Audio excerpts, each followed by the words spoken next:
Welcome back. Detectives, let's dive into another horrible case. The case of Jennifer Logsdon.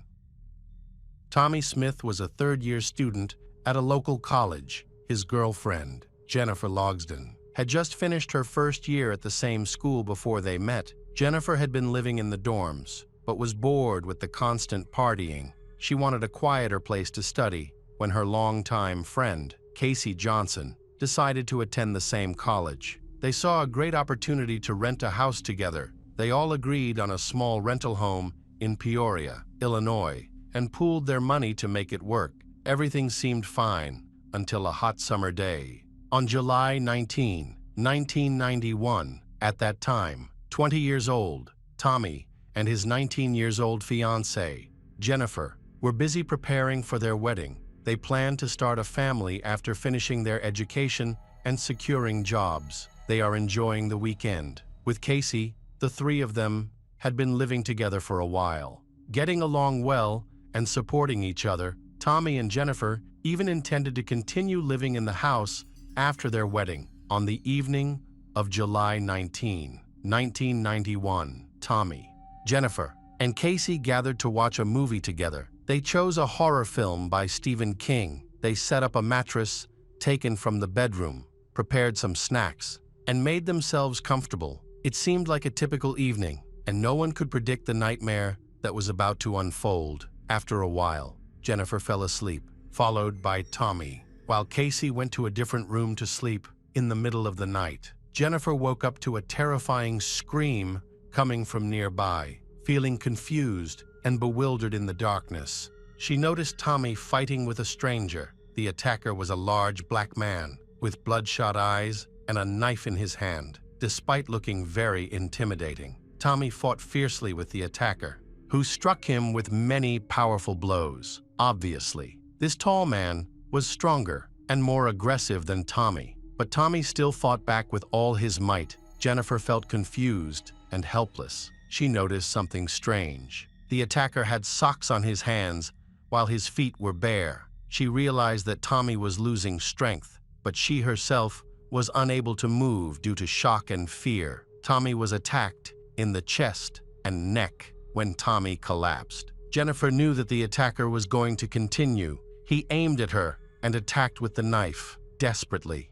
Jennifer fought back with all her strength. At one point, she managed to overpower the attacker and take the knife from him, but she had already sustained serious injuries and could no longer fight. The knife slipped from her hand and fell to the floor. The attacker picked up the knife again and attacked her, quickly knocking her unconscious. At that moment, a conversation could be heard coming from the room where Casey was sleeping. Realizing the danger, Casey called 911 for help.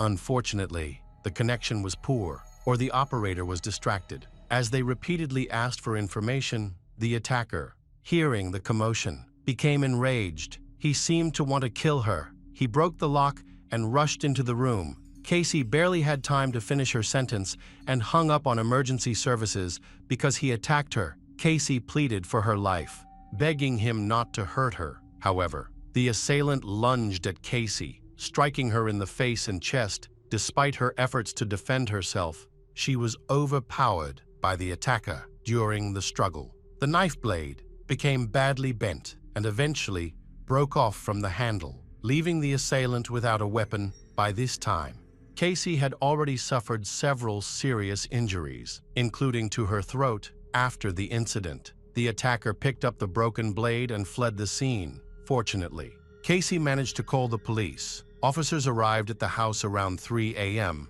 Upon entering, they were met with a horrifying sight: items scattered and equipment damaged, indicating that a violent struggle had taken place. Amidst the chaos, they found Tommy lying unconscious on the floor, with multiple injuries. Despite his injuries, he bravely protected Jennifer and Casey. Fortunately, Jennifer and Casey were still alive and remained conscious for several minutes. After the police arrived, paramedics were on the scene. Attempting to save them, Jennifer seemed to be the most distressed. She expressed her fear of death and begged for help for Tommy and Casey. At that time, her boyfriend, Tommy, was unconscious, very pale, and had lost a lot of blood, but but he was still breathing. Afterward, both Jennifer and Casey believed that they had survived the attack thanks to Tommy's brave actions. The attacker hit Tommy so hard that his knife bent and he lost much of his strength as a result. He was no longer able to inflict deep wounds, only superficial ones, however.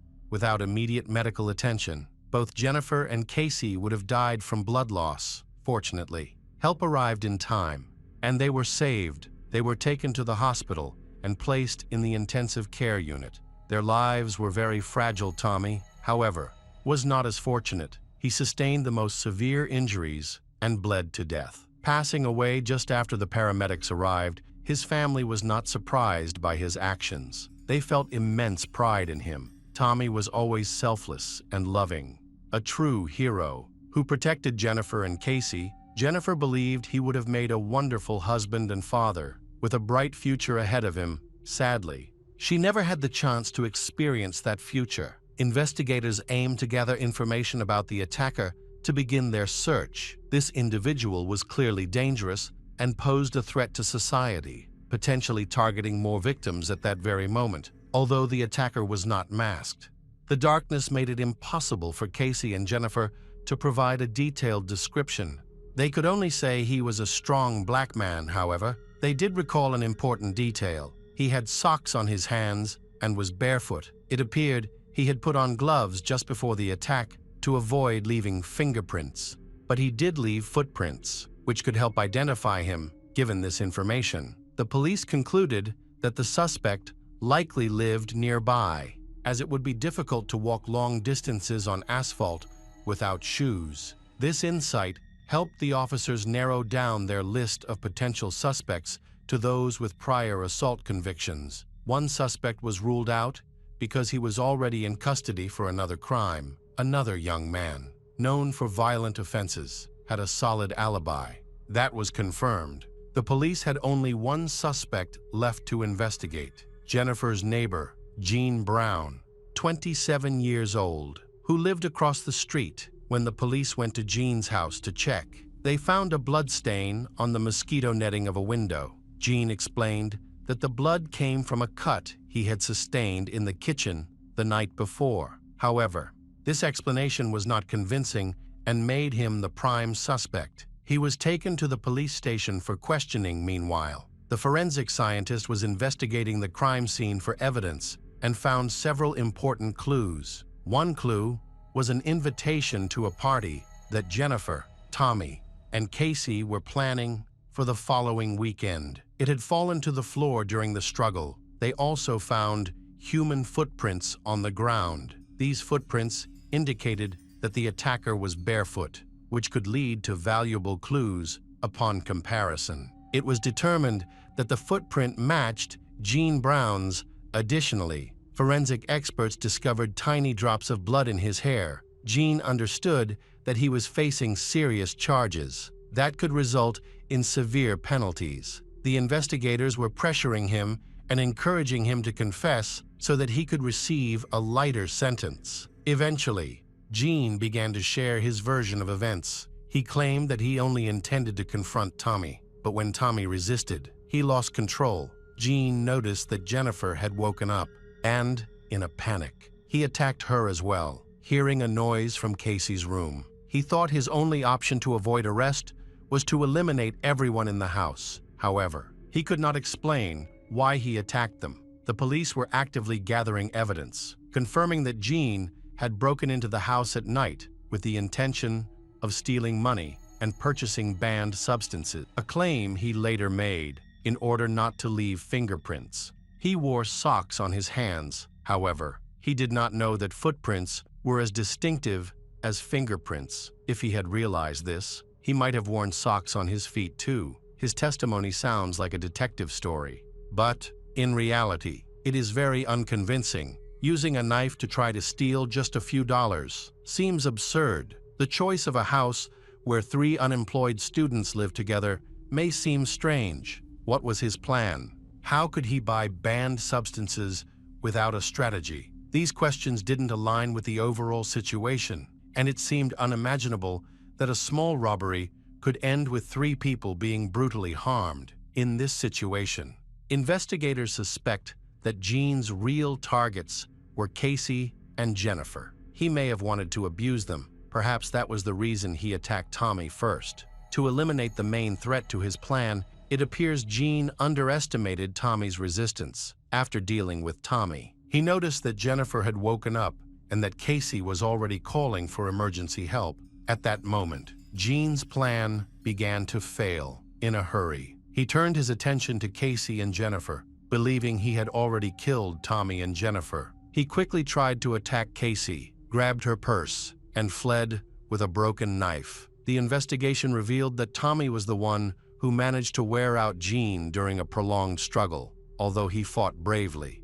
Tommy sustained severe injuries. Casey played a crucial role in the fight. She managed to bend the knife blade and even knocked it out of Gene's hand. After that, the knife became more difficult to wield. Jennifer also suffered injuries, making her one of the most affected individuals alongside Tommy. Jennifer spent a significant amount of time in the intensive care unit, teetering between life and death, in addition to several stab wounds. She had a punctured lung. Fortunately, both she and Casey miraculously survived. Despite doctors' warning that they were extremely close to death, however, they continued to deal with the aftermath of the traumatic experience. One troubling aspect of the investigation was the apparent indifference of the neighbors. They lived in a quiet suburban area, known for its low crime rate, where there is almost no noise at night.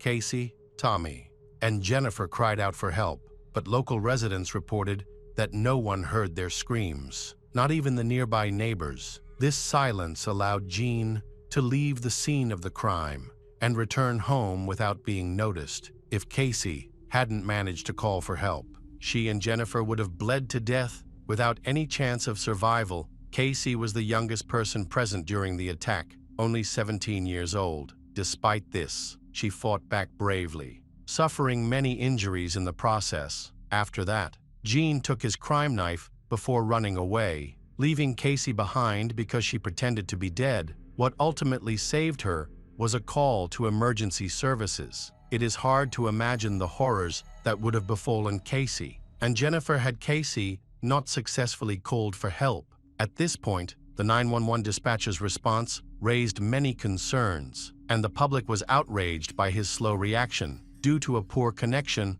or lack of experience. He had difficulty responding quickly. He repeatedly asked for clarification, revealing his uncertainty. This delay was significant, and a quicker response might have saved Tommy during the subsequent interrogation. Gene provided more details about that tragic night. He claimed that he had been at home all day and that he was using banned substances, with his last use occurring just before dinner with his family. Then, when he ran out of banned substances, he decided to rob two young neighbors, Casey and Jennifer. For some reason, he was unaware that Tommy lived there permanently and that they had no money. It seemed that he had not planned the crime. It was a spur-of-the-moment decision. Gene was looking for an easy way to get money through theft so he could buy more banned substances. Gene had invaded their home with extreme brutality, shocking the community once again. The incident drew attention, particularly because it involved Gene, an African American, and banned substances. It was a senseless attack on young, promising individuals. Detectives suggested that the motives behind this aggression could include financial gain, a need for intimacy, and possibly envy and hatred towards more successful individuals, specifically attractive young women like Casey and Jennifer. It seemed he aimed to destroy something beautiful. The robbery appeared to be a tactic to lessen his culpability and secure a lighter sentence. However, these were empty justifications, given that the victims included the deceased Tommy and two seriously injured girls, Casey and Jennifer. Consequently, Gene faced charges of attempted murder and first-degree murder at the time of his arrest. He was married and had a son. His family was shocked that he chose a life of crime and banned substances instead of a normal life, ultimately severing ties with him. Nonetheless, they weren't entirely surprised by the incident. This was not his first crime. He had previously committed robberies and engaged with banned substances, however. His earlier criminal behavior had not been as brutally violent due to the overwhelming evidence and Gene's confession. Investigators quickly secured a search warrant for his house. In his room, they found physical evidence. He had not managed to dispose of the items. Forensic experts discovered that these items were soaked in blood. DNA testing confirmed that the blood belonged to Tommy, Casey, and Jennifer. However, by that time, Gene began to retract his statements. He claimed that he was cut by broken glass while taking out the trash in the evening, causing injuries to his arms and legs. To challenge Gene's account, special tests were conducted. It is common for criminals to injure themselves during knife attacks, particularly when the knife strikes a hard surface like a bone. This can cause the hand to slip onto the blade. Gene had cuts that matched the typical injuries seen in such cases. His hands and the knife were covered in blood, and he often displayed aggressive behavior. But at that moment, he was so enraged that he did not feel pain, given that Gene was a suspect from the beginning of the investigation and that sufficient evidence was found against him. Resisting was futile. In addition to the items found in his room, they also discovered a deformed knife blade from a pen that he had taken with him. The strongest evidence against Gene was microscopic blood droplets from Tommy found in his hair. This evidence provided enough reason to file charges. He was arrested just hours after the massacre, leaving him no time to dispose of the evidence. At that time, the crime was punishable by death, a penalty that was abolished in 2011. The defense attorney began to build a case, claiming that Gene was insane, arguing that he was unaware of his actions. They pointed to the fact that he did not attempt to destroy any evidence, as the murder knife was discovered in his home, along with other incriminating documents. Additionally, the attorney noted that Gene did not wash off the blood or change his clothes, which could indicate that he was not in a sober state. They also highlighted the numerous cuts on his hands as further evidence of his mental state. The attorney even considered arguing that Gene had attempted to end his life throughout the process. The defense aimed to portray Gene in a more sympathetic light to lessen his punishment. Gene supported this narrative by claiming that he could not remember parts of the attack and attributing his actions to intoxication and the use of a banned substance. The prosecutor's office stated that this violent attack was carried out with extreme cruelty. Gene's actions showed no signs of emotional distress or insanity. He broke into a house and attacked 3 young people, Tommy, Casey, and Jennifer, who posed no threat to him. His actions were completely unjustified. The prosecutor's office also noted that robbery was a factor in the attack, which is indirectly supported by the small amount of stolen items. Gene could have taken more valuable possessions, but only grabbed Casey's purse, which had little money in it, as he fled. Furthermore, they believe Gene targeted the house primarily because he had malicious intentions toward Casey and Jennifer, with Tommy being the main obstacle. However, Gene's testimony changed several times. Leading up to the trial, he eventually claimed that he did not attack Tommy with a knife. Unexpectedly, he stated that Tommy was the one who grabbed the knife and used it against him. Gene insisted that he overpowered Tommy and took the knife during their struggle. He later fell into a state of emotional distress. Furthermore, Gene denied any intention to rob, claiming he had no idea how he ended up in their house. He attributed his confusion to his unstable mental state during the altercation. A knife handle was discovered at the scene. It seems Gene lost it during the struggle, and since he was fleeing in the dark, he didn't have time to retrieve it, leaving his fingerprints on it.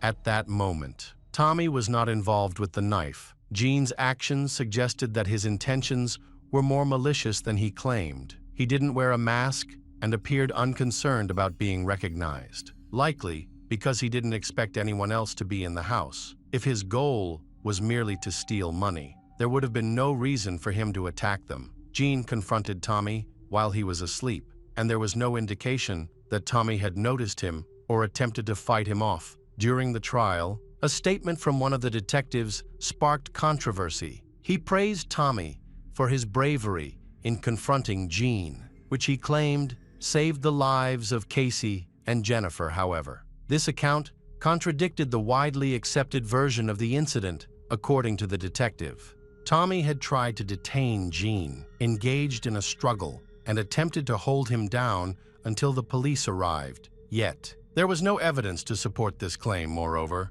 even if Tommy had tried, it clearly failed, as Jean managed to injure Casey and Jennifer and escape. Eventually, this version of the incident was dismissed. Surprisingly, Tommy's mother chose not to pursue the death penalty for Jean. Despite having lost her only son, she found the idea of Jean's mother grieving over her child's coffin because of her decision unbearable. Although Jean attempted to show remorse, the jury did not believe him. To avoid the death penalty, he struck a deal with the prosecution. He expressed regret for killing Tommy Smith and stated that he would rather end his life than have caused this pain. He mentioned that if he had known that the banned substance would lead to this, he would never have used it. By pleading guilty to murder and attempted double murder, Jean avoided execution. He was sentenced to life in prison for Tommy's murder, along with an additional 30 years for each of the attacks on Casey and Jennifer,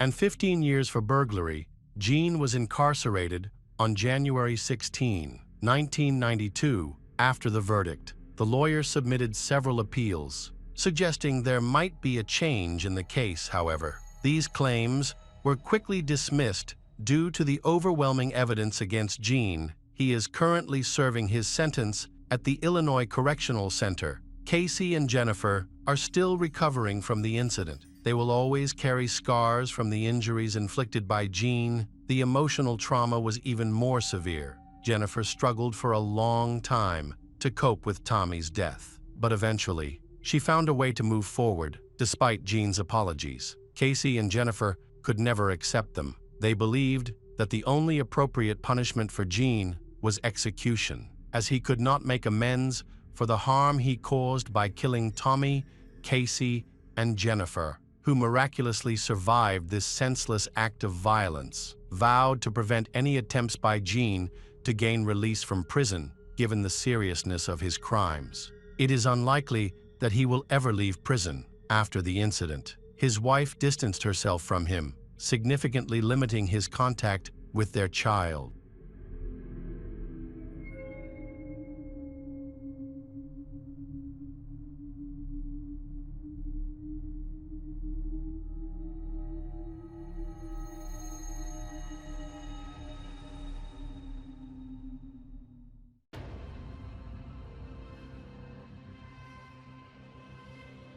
Welcome back to our channel. Today we will explore a new case, the case of Tove Tunnies.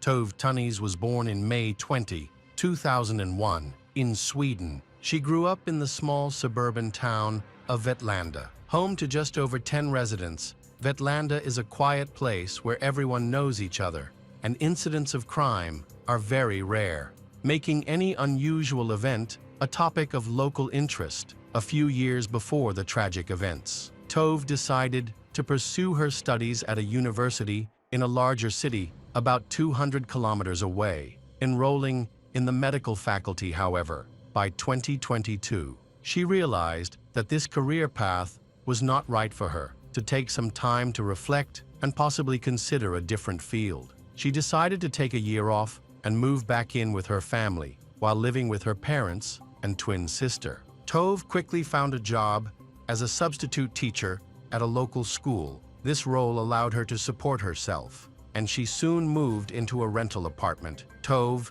excelled as a teacher, forming strong connections with her students and earning high regard from her colleagues and supervisors. Known for her cheerful demeanor, she was not only recognized as a teacher, but also as an enthusiastic football player, having played for the local football club since childhood. Just like her twin sister, on Saturday, October 15, 2022, Tove went to a nightclub that featured a bar, bowling, and live music, hoping to have a fun night with her friends. While there, she unexpectedly ran into two acquaintances, Johanna Jansen who was 20, and Maya Hellman, who was 18. Tove and Maya had been close friends for a while, having met at a mutual friend's party a few years earlier. Since then, they often went dancing together. Johanna was sociable and popular, with many friends. While Maya was more reserved but still well-liked, Johanna was also Maya's best friend, and Tove had become part of their close circle, despite their friendship. The dynamics among the three girls were often unpredictable. There was a noticeable tension between Tove and Johanna, stemming from a past incident in 2019 when they both unknowingly dated the same guy. After discovering the truth, they had a fight, but eventually reconciled, however. The memory of that situation lingered, especially when jealousy over boys at parties arose. Creating a sense of rivalry between them, Maya often played the peacemaker, helping to resolve conflicts, but tensions would resurface. In the summer of 2021, Tove and Johanna decided to reassess their friendship and let go of past grievances. They started spending more time together, enjoying walks and conversations. Unfortunately, this peaceful phase was short-lived, as by early 2022, disagreements arose again, primarily about boys. Maya recalled this as their most significant fight. Consequently, their communication broke down once more, and they only began talking again in the fall of 2022. Although their relationship still felt strained at the nightclub. Initially, they engaged in casual conversation for a couple of hours. By midnight, Maya realized she had lost track of Johanna and Tove and asked the bartender for help. It turned out that Johanna and Tove had stepped outside and were involved in a loud argument around 1 a.m. They returned to the club just as it was starting to close, and all patrons were being asked to leave. As they exited, another argument broke out, which escalated into a fight. Tove texted her boyfriend, saying, "Johanna hit me."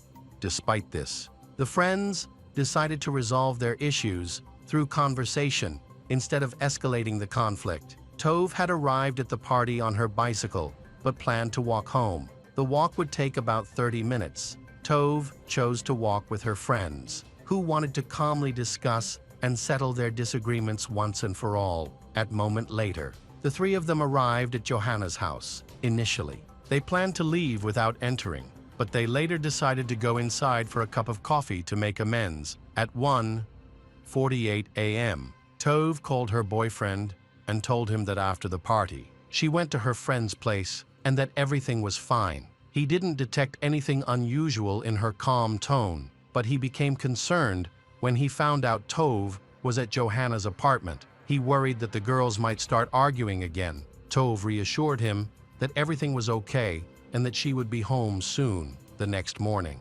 Tove's mother tried to contact her daughter, but there was no response. They had planned to go shopping together that day. By 10 a.m., Tove still hadn't replied. Concerned, her family decided to check her house. They found the door locked and received no answer. About 9 hours after Tove last communicated with her boyfriend, Tove's mother contacted the police. Initially, the police didn't take Tove's mother's concerns seriously, thinking it was normal for young people to be out late after a night at a bar. However, Tove's mother was persistent and eventually convinced the officers to take action. They interviewed Tove's mothers to understand the recent dynamics between Tove and her friends. When they learned about a conflict between Tove and one of her friends, they began to suspect that it might be connected to her disappearance. Tove's mobile phone was examined, revealing that it last connected around 4 a.m. on October 16.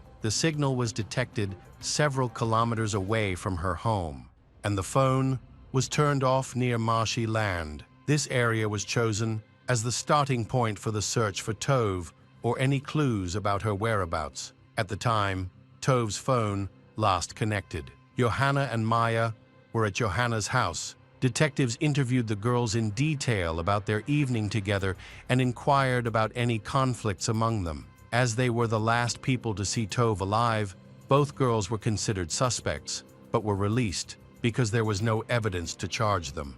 They denied any involvement in Tove's disappearance, explaining that, after an argument, they reconciled and spent a calm evening with Tove at Johanna's house before they parted ways. They had not seen Tove since then. Detectives went to Tove's home to conduct searches, but found nothing suspicious. It seemed that Tove had not returned that night after meeting with her friends. It was then decided to go to Johanna's apartment, which was under renovation, so all the rooms were quite dusty but sterile clean. Moreover, there was a strong smell of cleaning products on the bed. The police discovered a new sheet that did not match the color of the other bedding. It seemed that the sheet stood out against the rest of the set, as if it had been replaced quite recently. Johanna could not fully explain what had happened with the sheet and even refused to show it to the officers in the kitchen. A large roll of black garbage bags was found, as well as a large container of bleach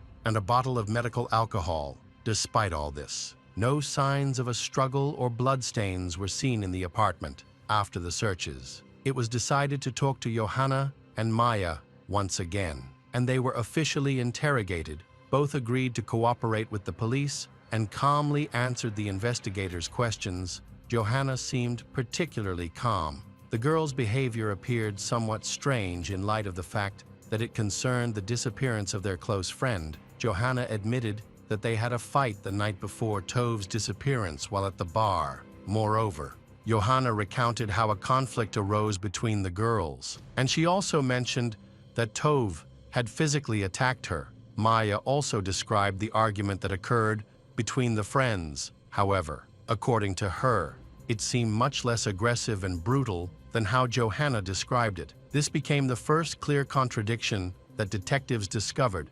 Investigators checked the girls' mobile phones, and thanks to geolocation data, it was confirmed that they had all been at Johanna's house for a long time before Tove's disappearance. All of this sounded suspicious, as it seemed that they were either covering for each other or were accomplices in a crime during this period. Search teams continued to survey the area, and special dog units were brought in. Initially, the police conducted searches within a radius of 1.5 kilometers around the point where the last signal from Tove's phone was recorded. However, it quickly became clear that finding her there would not be possible, as there were no traces indicating the missing person. The search area was then expanded to the surroundings of the city. The day after re-interviewing Tove's friends, the police also publicly announced her disappearance, which sparked a wide public response. All local newspapers began publishing headlines about the search operation, along with photographs of hundreds of volunteers who took to the streets. By October 20, Johanna and Maya were arrested on suspicion of kidnapping. Both girls continued to insist on their innocence. However, by that time, the police had witnesses who would later help unravel the mystery of Tove's disappearance. One of the key figures in this case was Johanna's neighbor, whose real name was not disclosed to the public for safety reasons. According to this young man, he heard suspicious thuds coming from his neighbor's apartment around 3 a.m. At first, he did not pay attention to them, but the dull thuds continued for over an hour. He lived directly below her and decided to go out into the stairwell to listen more closely. He then decided to call his neighbor to make sure she was okay. He rang the doorbell twice, but no one answered. Instead, he heard silence as he was leaving. There were even more knocks, which became more frequent and faster, according to the neighbor. There followed about 10 to 15 dull thuds in a row before it went completely quiet. He estimated that everything was happening around the bathroom area of the apartment. He had already descended the stairs to his floor. As soon as he opened his door, he heard a door slam shut upstairs, Johanna's door. He looked outside and saw Johanna walking down the stairs. She smiled and apologized for the noise, explaining that she had a friend over and they had been drinking. She admitted that she and her friend had drunk too much, which was the reason they had been feeling sick in the bathroom, despite her neighbor's confusion. Johanna reassured him that there would be no more noise because her friend was now feeling better and had fallen asleep on the couch. Johanna then mentioned that she was planning to grab a late-night snack at McDonald's, where she would buy a cheeseburger. The neighbor kindly offered to drive her there, and Johanna accepted his offer, when they stepped outside around 3 a.m. The neighbor noticed a bicycle in the middle of the driveway. He moved it and propped it against the fence to clear the way. Johanna explained that her friend had left it there and had probably forgotten to park it properly. The neighbor inquired about Johanna's friend several times because he found the unusual noise concerning. It didn't sound like vomiting and had lasted too long. He worried that her friend might need medical help. But Johanna assured him that everything was okay. She quickly changed the subject, seemingly trying to avoid talking about her friend, whom she claimed was resting at home. They ate cheeseburgers, and Johanna took one for her friend the following day.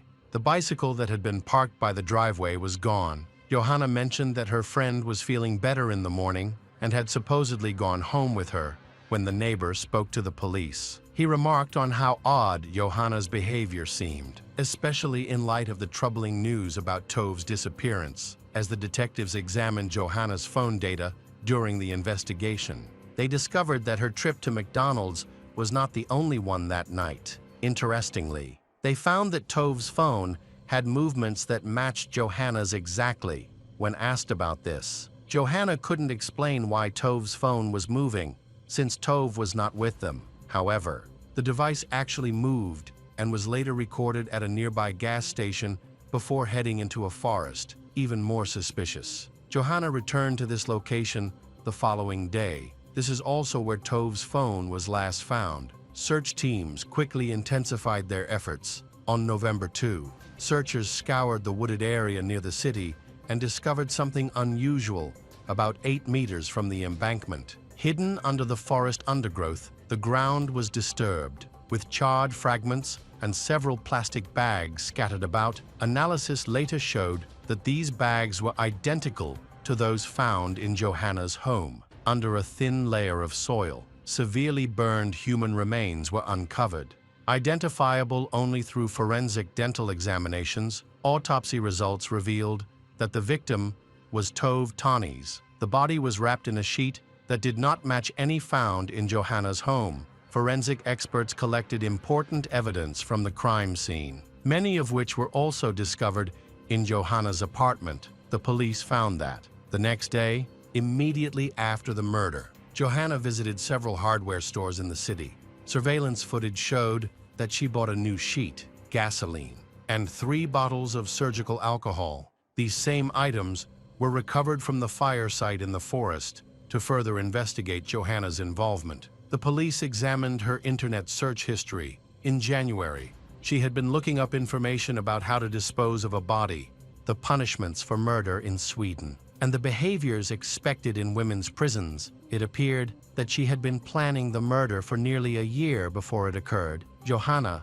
was charged with first-degree murder and attempting to destroy evidence. Based on the gathered information, she insisted that she had nothing to do with Tove's death. A memorial was held for Tove on the soccer field of her hometown, where she had played since childhood. Over 200 people attended to honor her memory by releasing glowing lanterns into the sky. As new revelations emerged, suspicions against Johanna grew, adding pressure on the young suspects involved. The entire nation of Sweden closely followed the investigation. Eventually, Maya came forward, expressing her willingness to cooperate with the authorities. Maya explained that shortly after she, Johanna, and Tove arrived at Johanna's apartment, another argument broke out. When things quieted down, Maya, extremely tired, lay down on her friend's bed and quickly fell asleep.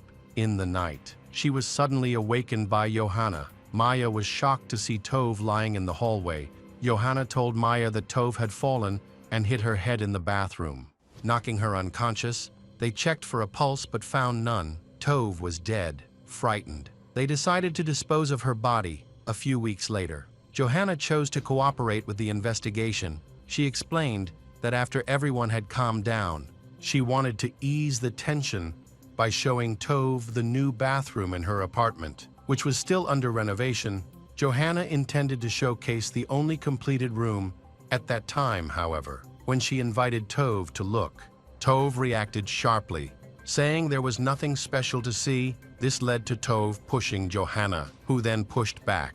Causing Tove to fall to the floor, Johanna went over to Tove and asked how she was doing, but instead of answering, Tove grabbed Johanna by the throat and started to choke her in response. Johanna also grabbed Tove's neck. Trying to defend herself, Maya witnessed the struggle and attempted to separate her friends. But by the time she managed to pull them apart, Tove had stopped breathing. They decided to dispose of the body while they were occupied. A neighbor came over, so Johanna chose to go for a walk because she was hungry. When she returned, Maya got rid of the bicycle then. Johanna went to the store to buy the necessary supplies. They wrapped the body in a sheet and trash bags, then struggled to load it into Johanna's car. They took it to the forest, soaked it in gasoline, and attempted to set it on fire, hoping it would burn completely. However, the fire quickly extinguished. Prompting Johanna to return to the hardware store for more gasoline, she then came back to reignite the body. Johanna and Maya accounts seemed unconvincing, especially Johanna's, and the detectives did not believe that Tove was the one who initiated the fight. At that point, everyone knew Johanna had always been the more aggressive one. When she saw Tove lifeless, it appeared Johanna was satisfied with what had happened. Maya herself doubted it was an accident and suspected that Johanna had killed Tove while she was asleep. The trial started on March 27, 2023, where the jury had to determine if Johanna Janssen and Maya Hellman were guilty of murder. Journalists closely followed the trial. The prosecution argued that both girls were untruthful, according to law enforcement. In a moment of rage, Johanna and Maya attacked Tove, with Maya restraining her while Johanna strangled her. Afterward, they transported Tove to the forest, doused her with a flammable liquid, and set her on fire to conceal their crime. The bathroom was thoroughly examined by forensic experts, who found DNA evidence from Johanna and Maya. The prosecution argued that Maya was less culpable and did not directly participate in the murder or strangle her friend. However, Maya did hold Tove down to prevent her from resisting and assisted in disposing of the body. Forensic tests confirmed that Tove died from strangulation. In court on March 29, 2023, Maya's lawyers claimed she had no part in the attack, insisting she was asleep during the incident. They argued that Maya helped destroy evidence and move the body to the forest out of fear, implying that Johanna may have intimidated her into compliance. In contrast, Johanna's lawyers sought to shift the blame to Maya, suggesting that Johanna alone could not have managed the situation. A key argument made by the defense was that Maya and Tove had just turned 18, while Johanna was older and more experienced. Additionally, Johanna was the more dominant figure in their friendship. However, despite the defense's strong arguments, April 19, the court ruled both girls guilty of first-degree murder. Johanna Janssen and Maya Hellman received life sentences, marking the first time such a sentence was imposed on girls under 21 in Sweden. The fairness of this verdict remains a topic of debate. Both said they would appeal. There are at least two conflicting accounts of what occurred in Johanna's apartment, suggesting that at least one girl is telling the truth. If both are lying, the only person who could clarify the events is already deceased. The lawyers sought to appeal the verdict, and the investigation continued. Revealing new information, it was discovered that a year before the murder, Johanna had expressed hatred towards Tove by writing hateful poems about Tove and her twin sister in January 2022. Johanna attempted to kill Tove by stuffing cardboard through the door and setting fire to the house where Tove and her family lived. Fortunately, the fire was contained, but it caused significant damage to the facade and door. Johanna also told friends she wanted Tove dead, indicating she had both a motive and a strong desire to harm her friend. A few months later, the situation changed. The appellate court acquitted Maya, deciding that the evidence against her for murder was insufficient. However, she was found guilty of obstructing justice for helping to dispose of the body and was sentenced to 1 year in prison. Most people believe that Johanna acted alone in the incident with her friend, while Maya simply assisted in getting rid of the body. Meanwhile, Johanna still insists that her account of events is true, on appeal to the Court of Appeal. October 2023, Johanna Janssen was sentenced to 16 years in prison. She will remain incarcerated until she turns 18 and is required to pay 1 million Swedish kroner to Tove's family. Tove's family have appealed the sentence to the Supreme Court in the hope that Johanna Janssen's sentence will be increased, knowing that her chances of winning her appeal were slim. Johanna attempted to escape from prison with another inmate on New Year's Eve 2024. Their escape plan was uncovered. They intended to take a prison staff member hostage to help them flee. Fortunately, prison authorities discovered the scheme before it could be carried out.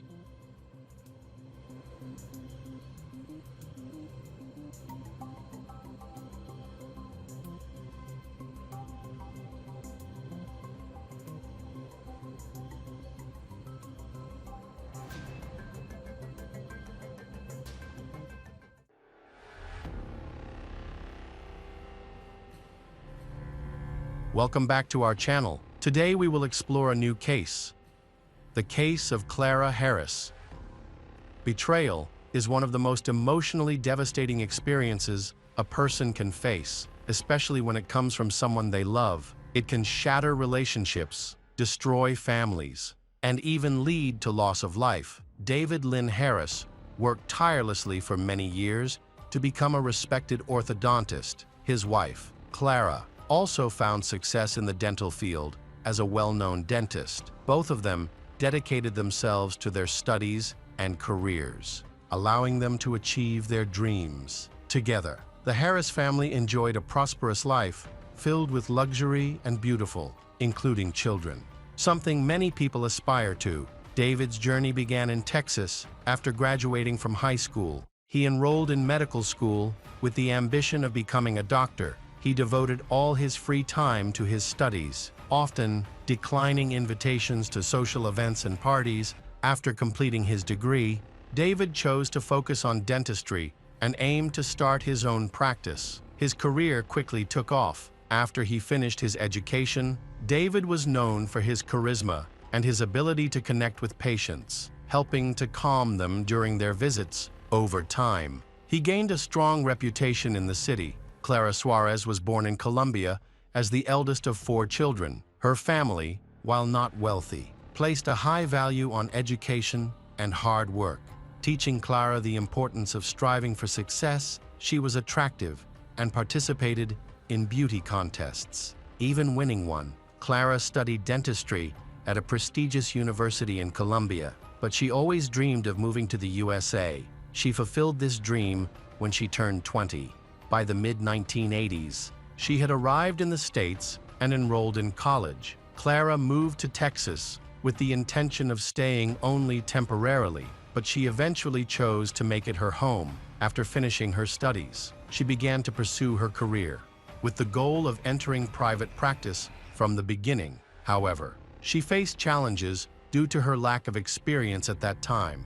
When she met David, they discovered they had many shared interests, making it feel as though they were destined to be together. David mentored her, initially in her role as a nurse, and later, as he expanded his private practice. Clara trained to become an orthodontist. Both were ambitious, attractive, and driven, and their families often expressed how fortunate they were to have found one another. Just a year after their meeting, David and Clara decided to marry. They got married on Valentine's Day in 1992.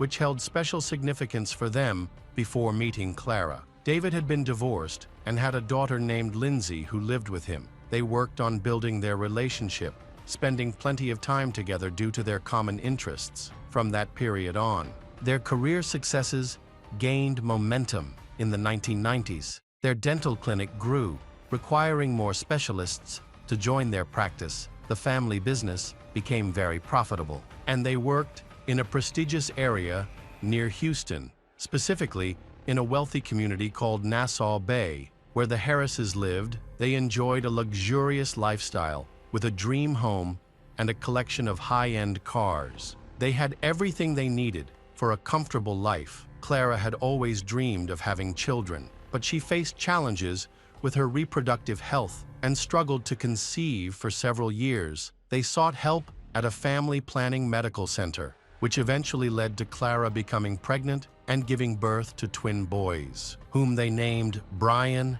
and Bradle. Their marriage appeared to be perfect beneath the surface of happiness. Betrayal was brewing during this time. David was secretly involved with Gail Bridges, a single mother of 3. She captivated David while Clara was on maternity leave, focusing on their family before an assistant position opened up at Dr. Harris's clinic to help manage the workload.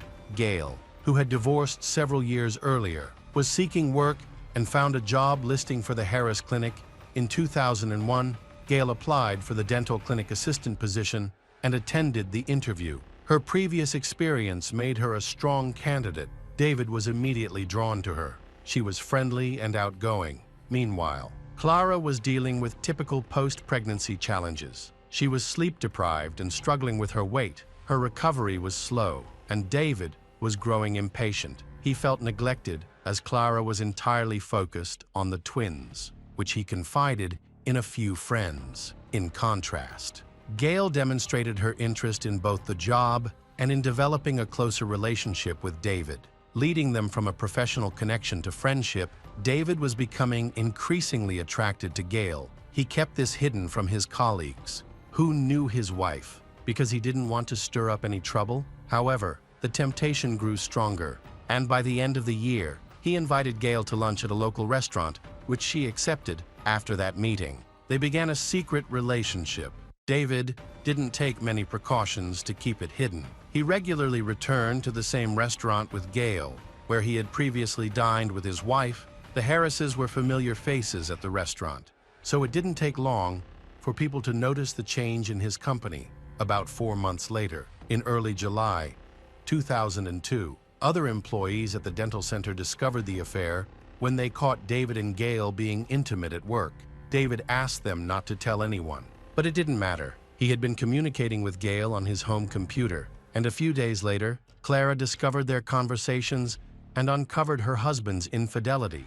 She chose not to accuse her husband or create a scandal because she wanted to save their marriage. So she felt it was important to communicate openly. She shared with her friends that she felt betrayed, but also recognized that she had some responsibility in the situation. David, busy with the children, seemed willing to repair their relationship, insisting that his involvement with Gail was limited to kisses. The Harrises decided to reboot their family by going on vacation to Jamaica, where they had an honest conversation and agreed to work through their issues together, including ending David's relationship with Gail. Clara also expressed a desire to let go of this new employee. This trip appeared to genuinely strengthen their marriage. David began spending more time with Clara and the children, promised to dismiss Gail once he found a replacement, and even showed Clara job listings for potential hires, despite claiming to his lover that their affair had been discovered.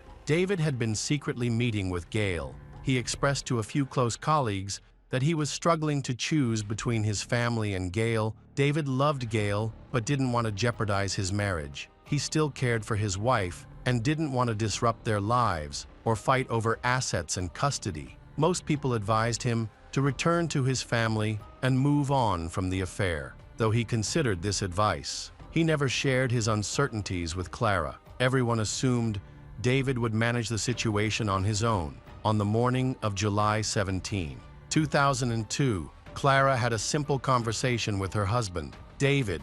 She asked him if he loved her, and he hesitated for a moment, which made her suspicious. His hesitation stemmed from his paranoia. He feared she had asked that question because she knew about his affair. This brief pause only heightened her suspicion, leading to a tense moment when Clara demanded an explanation. That evening, David confessed to Clara about his affair, admitting that he couldn't end his relationship with Gail. He had been seeing his mistress 3 times a week. Clara was devastated, and by the next day, she informed Gail about Gail's impending dismissal from their lives. David did not resist this decision.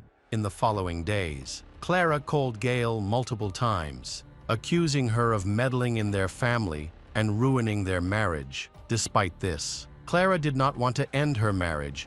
She asked David what changes she could make to stop him from being attracted to other women. He honestly told her that he felt neglected because she had been focusing solely on their children. The twins were 3 years old, and he hoped that by now, Clara would have moved past the challenges of pregnancy. Additionally, he was unhappy with the changes in her appearance after giving birth. By the end of their dinner at the restaurant, Clara declared that she was willing to make changes to address David's concerns. She wanted to be the ideal wife and mother, so she decided to forgive him and fight for their happiness. In the weeks that followed, Clara made significant changes to her appearance. She adopted a healthy diet, hired a personal trainer, and began going to the gym, tanning salon, and cosmetologist. She styled her hair and did her nails daily. Even planning several plastic surgeries, David noticed her efforts and was pleased. He vowed to end his relationship with his mistress, Gail, and mentioned that he would take Gail out to dinner to officially end things. Although he could have called her to break up, David insisted on meeting face-to-face. Believing that the manner of the breakup was important, they scheduled the meeting for the evening of July 24, 2002. Meanwhile, Clara struggled with trusting her unfaithful husband and decided to hire a private detective to keep tabs on him. She arranged for a week of surveillance, starting 3 days before the dinner with Gail. After the first 2 days, there seemed to be no unusual activity. Gail did not appear at the Harris private clinic after work, and it seemed that David had indeed ended the affair. As he spoke about the separation honestly, the long-awaited evening for the breakup of the love triangle finally arrived. On that day, Clara took David's stepdaughter, Lindsay, shopping. Recently, Clara had been buying a new, brighter wardrobe to catch her husband's attention, constantly adding to it during their shopping trip. Lindsay noticed nothing unusual. Clara had chosen this time intentionally. On their way back from the store, they would pass by the restaurant where her husband was dining with his mistress. Clara intended to see with her own eyes how her rival would be left defeated.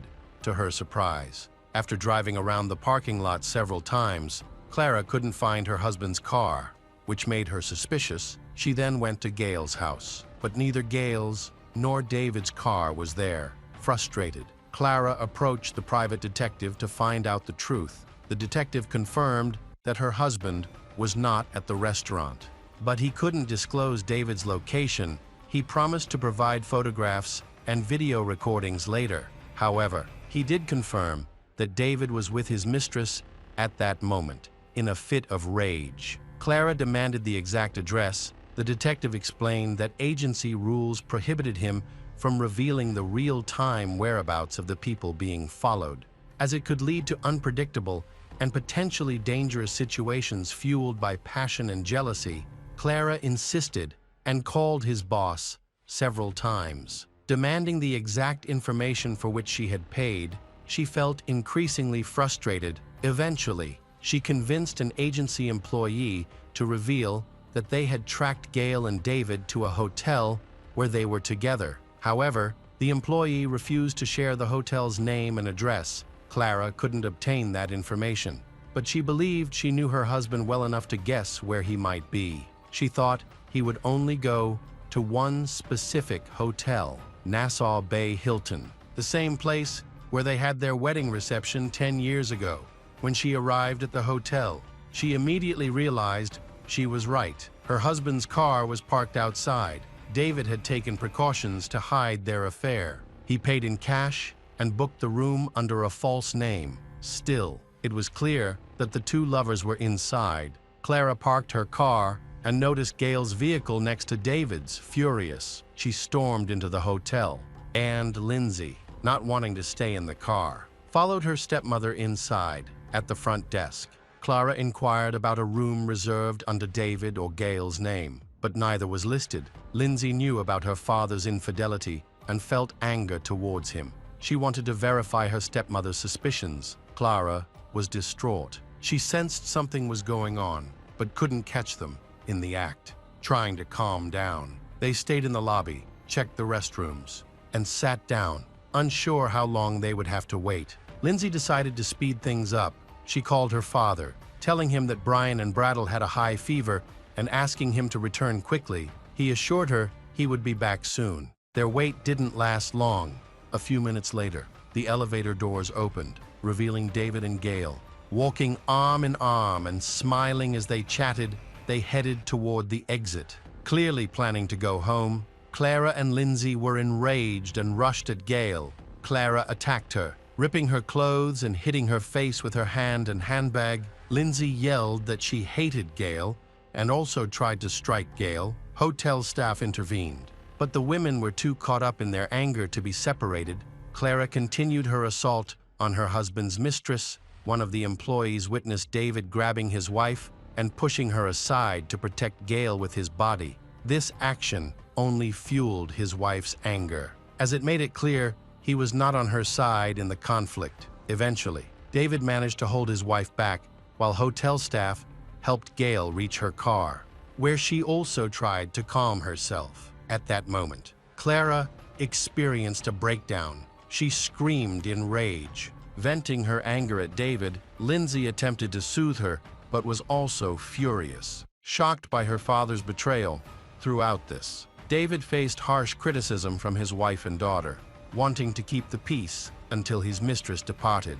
But both women hurried out and got into Clara's car. Suddenly, Clara looked up and saw David standing next to Gail's car. Speaking to Gail just before she was about to leave, Clara described the moment as though a red veil had come down over her vision. In a fit of fury, she slammed the gas pedal and sped toward her husband's mistress's car, crashing into it and causing it to spin several meters across the parking lot. Lindsay, who was in the car with her, yelled desperately in an attempt to stop her, but Clara seemed completely unaware of her surroundings. She turned the steering wheel with resentful eyes. As if she had no idea what was going on, Clara finally came to a halt, and Lindsay quickly got out of the car. Witnesses reported that she ran to the driver's side and struck Clara in the face. Afterwards, she fell to the ground next to her father and started crying uncontrollably while waiting for the ambulance. She begged her father to breathe.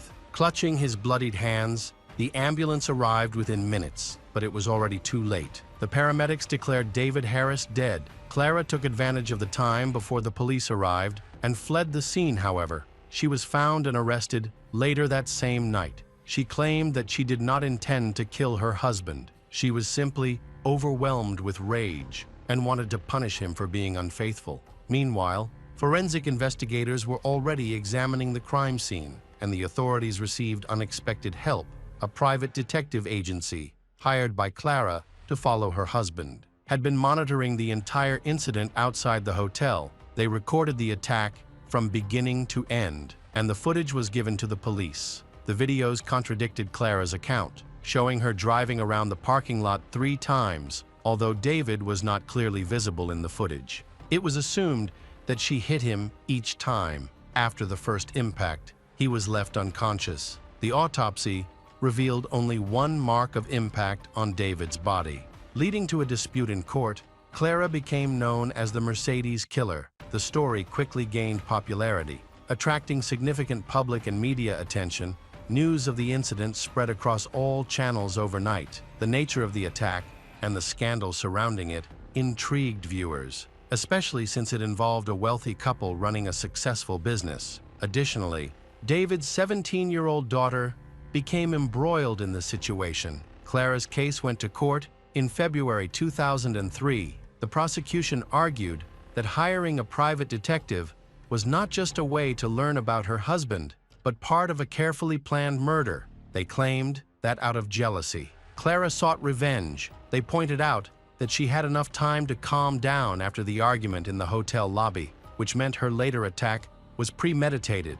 She clearly intended to harm him without giving him a chance to escape. Among the evidence was a recording of a phone call where Clara learned that hired detectives had recorded the crime on film. She spoke in a very calm and composed manner, showing no signs of remorse or regret over her husband's death. During this conversation, she did not even refer to what happened as an accident. From the very beginning, Clara referred to it as murder, She spoke coldly about her husband being dead and the circumstances surrounding it, asking questions dryly, apparently just trying to understand how to build a defense strategy in court. Lindsay, David's stepdaughter, testified against Clara in court. Supporting the prosecution's claims, Lindsay stated that she had been in the car the entire time and had screamed and cried, trying to convince Clara to stop. Despite this, Clara was still extremely angry and committed an act of violence. The defense lawyers argued that Clara's actions were the result of an unintentional outburst caused. They presented her as a heartbroken woman who was not fully responsible for her actions due to emotional trauma. Several witnesses testified in her defense, describing her as a dedicated career woman and a loving mother and wife who worked hard to maintain her family's well-being with David. Even after discovering her husband's affair with the secretary, she remained wise and patient, attempting to save their marriage. In the weeks before the crime, Clara worked hard to lose weight, underwent beauty treatments, and prepared for breast augmentation surgery, all for her husband. Despite his infidelity, she acted like a dedicated wife by cooking his favorite meals and becoming more active in their intimate life. Clara described feeling devastated by her husband's betrayal, experiencing anger and distrust. Clara then revised her story based on her lawyer's advice. She now claimed that her intention was to hit Gail's car and that David became an unintended victim when she lost control while accelerating. Clara cried openly in public, displaying deep sorrow. However, despite her emotional display and her attorney's efforts, she was found guilty of second-degree murder. The conviction carries a maximum sentence of 20 years in prison, which angered David's family. Texas law classified her actions as second-degree murder, allowing for this lengthy sentence despite the minimum being just 2 years. The court also imposed a $10 fine to be paid to the victim's family. The lawyers articulated Clara's emotional distress so effectively that some jurors began to doubt her guilt. All those concerned about the process split into two camps. Some believed the sentence was excessively severe, while others argued that the punishment was far too light. This was particularly poignant as the day the verdict was handed down coincided with the 11th anniversary of David and Clara's wedding. All of this only heightened the emotional tension. Clara participated in several interviews where she openly shared her feelings about the traumatic events she had experienced. She felt confused and overwhelmed by the situation.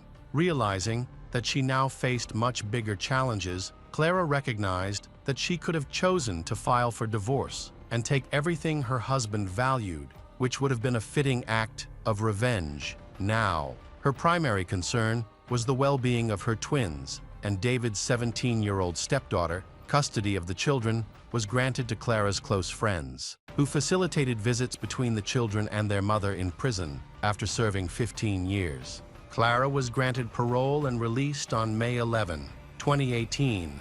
Following her release, she appeared on various talk shows, displaying a cheerful demeanor at 60 years old. She was eager to begin a new chapter in her life. While in prison, Clara devoted her time to translating books into Braille for visually impaired individuals. After her release, she spoke candidly about her experiences and the struggles she faced in coping with the aftermath of her actions. Some speculated that her reflective statements were merely a means of gaining publicity, considering how soon they came after her release.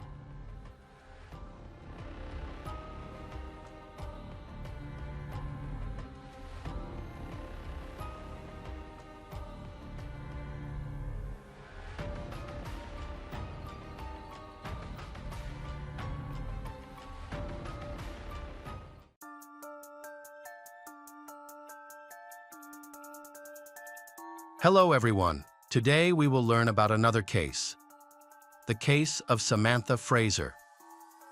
Samantha Fraser was born on July 22, 1980 in Australia, to Janine and Trevor Fraser. She was cheerful, intelligent, and active. She received an award for outstanding academic achievement in high school and later served as the captain of the cheerleading team at university. Where she earned a degree in psychology, Samantha first met Adrian Basham in 2005 after dating for a while. They got married in 2007. They moved to a coastal town east of Melbourne, where Samantha's parents lived. She worked as a psychologist at a local medical center. Adrian was employed for a mining project on Barrow Island, located off the coast of Western Australia. Each time he returned home from his work rotation, he insisted that the house be perfectly organized. His expectations were extreme. For instance, all the cans in the pantry had to be arranged so that their labels were facing outward.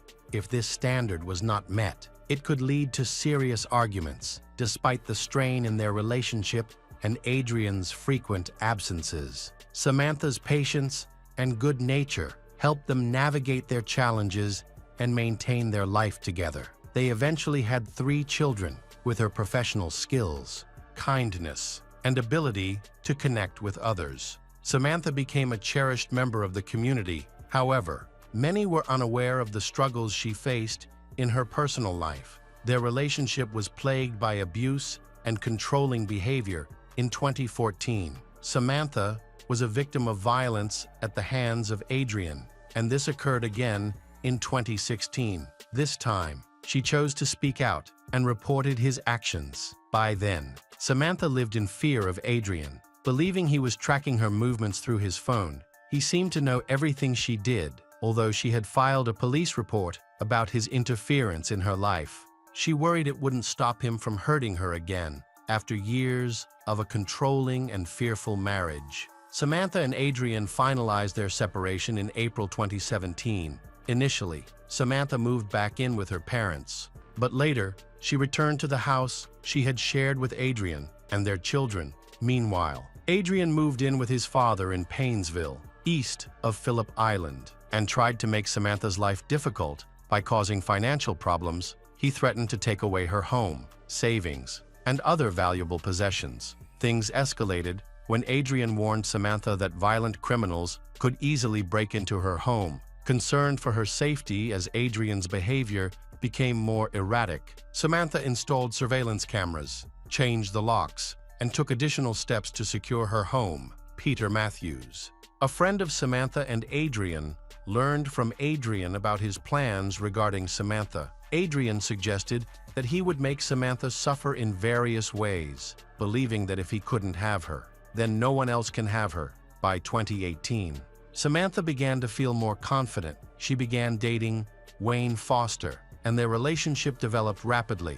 For the first time in a long while, she felt she could trust someone and relax. On the eve of her birthday, Samantha shared with her friends that she hoped she was entering a new phase of her life. However, someone close to her mentioned seeing Adrian on Phillip Island, where she lived. This news shocked her and revived old fears. She was determined to handle it better this time, reminding herself to be cautious and not let fear take over. She realized Adrian had already consumed too much of her time and energy, and she wanted to reclaim her life from him. However, she still had unresolved issues with him. In the meantime, Samantha was scheduled to testify against Adrian in a court case involving violence, and just the thought of it filled her with anxiety about how the confrontation would unfold. On Sunday, July 22, 2018, Samantha celebrated her 38th birthday joyfully and surrounded by friends. They baked a cake together, and everyone noticed how relaxed and optimistic Samantha was about her future. The following day, she drove the children to school around 11 a.m. Adrian sneaked into her house and waited for her while she had coffee with her friend Leah Matthews. After their coffee, they hugged goodbye, and Leah promised to call her later. 2 hours later, Samantha returned home and parked in the garage before she could even get out of the car. She was shocked to see Adrian when she was still sitting in the driver's seat, feeling frightened. Samantha, who weighed only 57 kg and was much smaller than Adrian, bravely tried to defend herself. Unfortunately, Adrian overpowered her, brutally beat her, and then hanged her in the garage It is believed that he cleaned the blood from her hair and face, removed her white shirt, and fled the scene. Surveillance cameras captured him running out of the house at 2 p.m. with the hood of his jacket pulled over part of his face on that day. Her children could not be picked up by her at 4 p.m. The principal of the elementary school called the police to report that the children's mother, Samantha, had not arrived to pick them up to ensure everything was okay. The police went to Samantha's house. After checking the area and finding nothing unusual, they broke in by breaking the garage door. Inside, they found Samantha. She was hanging in the garage, bloodied and bruised. With a rope tied in a complex knot around her neck, she wore a black t-shirt and pants, and her feet were bare. There were clear signs of violence. Her right cheek and the area around her eye were swollen. Her hair was wet and fell over her face, and there was a reddish-purple mark above her right eye. An overturned step stool lay nearby among various unusual items. The police contacted the Criminal Investigations Department and secured the area to protect the crime scene. While they waited for the investigative team to arrive, the police noted blood above and below the knot on the rope, as well as blood beneath Samantha's feet, which were nearly touching the ground. No suicide note was found, given these details. The arriving investigators classified the case as a homicide. After examining the scene, detectives searched Samantha's Land Cruiser and discovered her wallet, diary, and mobile phone inside. Notably, her purse contained $9.5 in cash, which had no clear explanation. The investigation team decided to request footage from surveillance cameras. They also investigated the homicide by examining the utensils in Samantha's kitchen, found 2 glasses on the table and traces of blood near the dishwasher in the garage.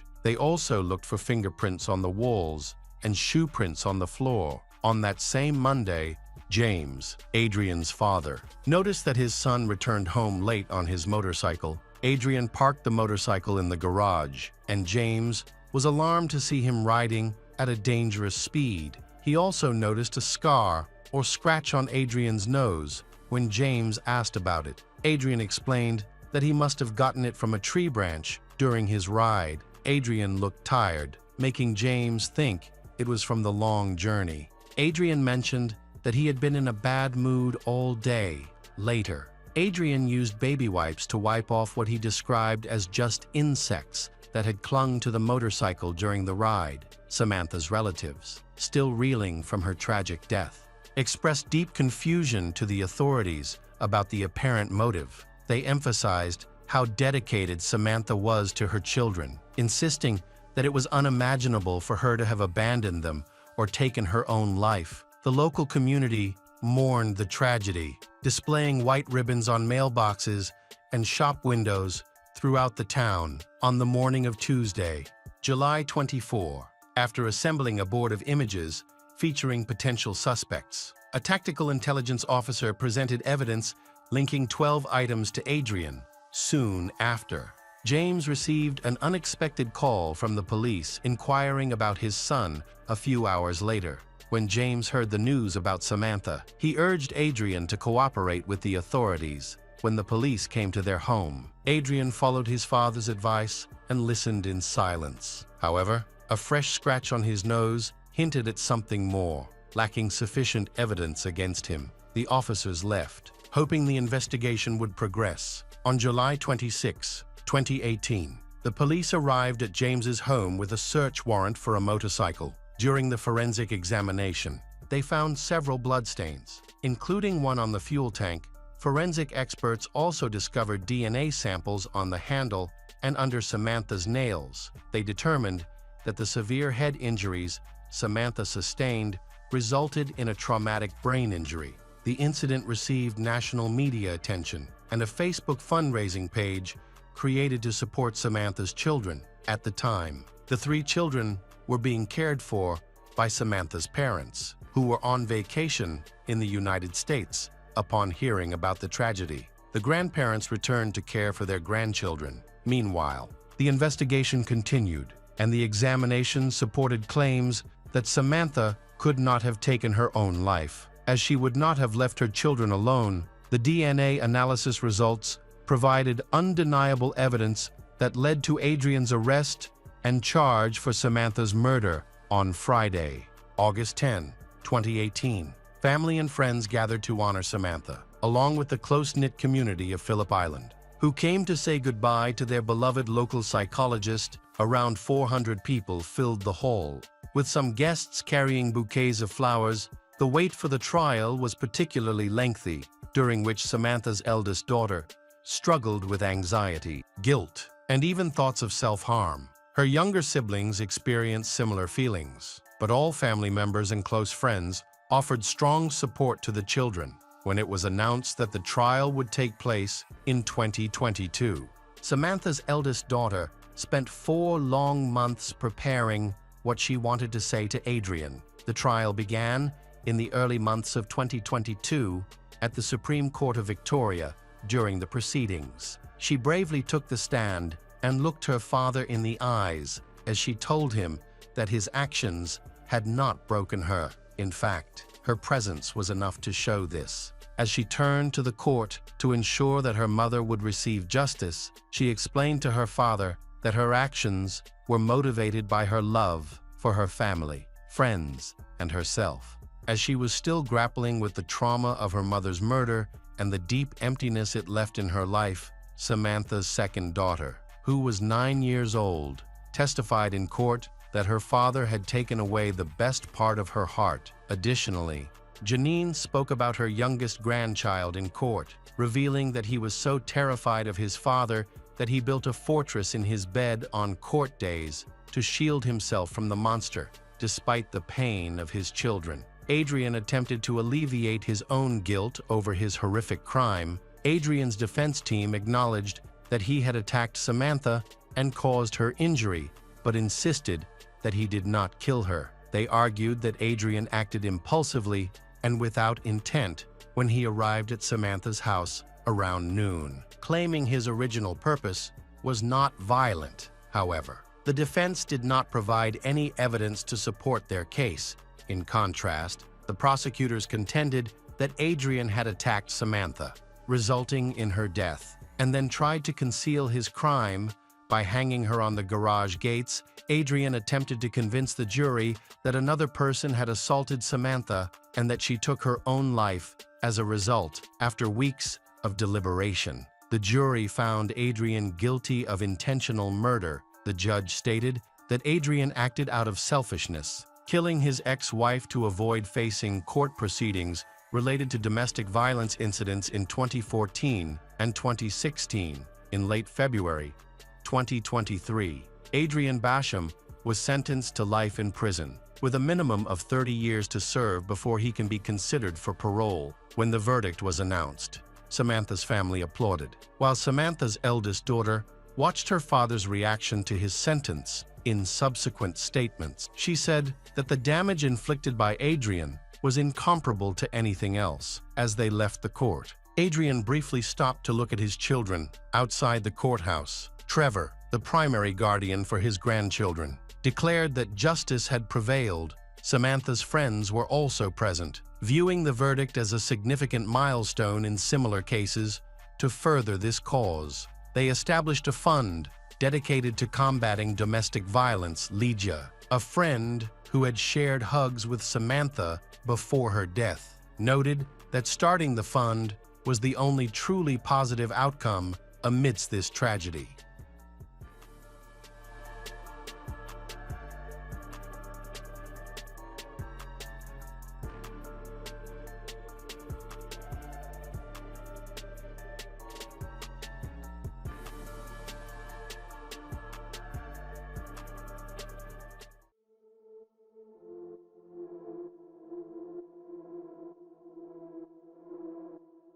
Hi everyone, thanks for returning. Let's unravel another horrible case. The case of Sarah Harris. Sarah Harris is an intelligent and attractive young woman. She is energetic and kind. Her beauty even helped her win the Miss Maryland title during her school years. Sarah dreams of helping others and aims to build a career in the medical field, specifically as an anesthesiologist. In 2020, at the age of 20, She went to a private dental clinic and met Dr. James Ryan, a famous and respected dentist who has achieved great success in his profession and is a well-regarded figure in the medical community during her treatment. Sarah and James became close friends and kept in touch with each other. After completing her treatment, James invited her to work at the private clinic where she had been treated. She worked as an assistant, and over time, a romantic relationship developed between them. To outsiders, Sarah appeared charming and confident, but those who knew her well recognized her as a kind and friendly person. Unfortunately, this did not prevent the tragic turn of events that followed. On the morning of January 26, 2022, James called 911, reporting that his girlfriend had overdosed. During the call, he sounded panicked. He said that he had performed CPR, but Sarah's chest was not rising. When the police arrived, they found James crying and trying his best to resuscitate Sarah, who was lying on the floor and not breathing. There were no visible wounds or injuries on her body, and she was dead. Before the paramedics arrived, James assumed it was an overdose, but it was unclear whether it was accidental or intentional. The police began to piece together a timeline of events based on James's account on the evening of January 25, 2022. Sarah fell asleep on the living room sofa, which was not unusual for her that night while they were watching TV. Sarah reminded James that she had to work the next day and that it was time to go to bed. She lay down on the sofa while James went into the bedroom. When James woke up, he got up and went to check on Sarah. When he reached the living room, he found her lying on the floor and was horrified to realize that she was not breathing. He called emergency services and attempted to resuscitate her, but it was too late. Despite his best efforts, he was unable to save her. James admitted that he had put her on an IV to help her detox and had sought professionals to assist her in dealing with her addiction. He also revealed that he had caught her injecting herself on several occasions. James stated that Sarah suffered from bipolar disorder, which may have affected how she managed her mental health challenges. Sarah experienced frequent mood swings. She could feel very happy one moment and then suddenly start crying or become very angry and aggressive the next. On the morning of Sarah's death, James informed her family and shared the news with her mother. He relayed the details to the police, but her mother found it hard to believe what he said. She believed her daughter would not be addicted to illegal substances. During a search of the couple's home, police found several empty syringes, ligatures, and saline solution bags in the kitchen near the sink. Similar items were also found next to Sarah's body and in her room, along with several vials of medication that James had mentioned. Additionally, some of these items were discovered in her purse and closet. It appears that Sarah was a regular user of narcotics, however.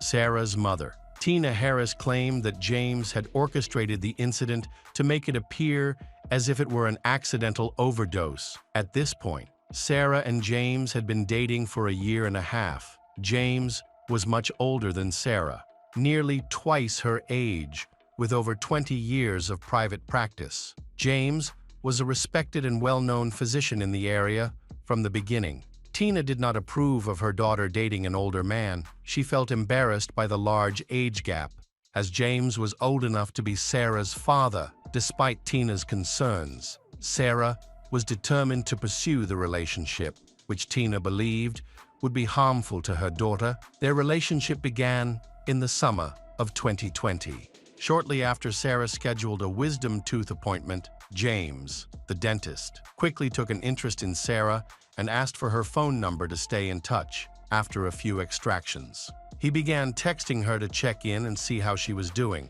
Sarah was initially distant, but Dr. James persisted, complimenting her and eventually getting her to respond more warmly. When James mentioned that he was looking for an assistant, he and Sarah were in daily contact. Tina had long suspected that James was trying to form a romantic relationship with her daughter. However, Tina did not think James posed any threat. He was a respected and decent man with a good reputation. James was divorced, had 3 grown children, and 1 child from one of his employees. He was wealthy and could provide for any woman. Many people considered him a charming man who liked to conquer beautiful women. Sarah then applied for a job, but James said he did not need one. The next day, he came to work to see her. Sarah dismissed her mother's concerns about their age difference, asserting that a romantic relationship with Dr. James was out of the question. She insisted that their interactions were purely business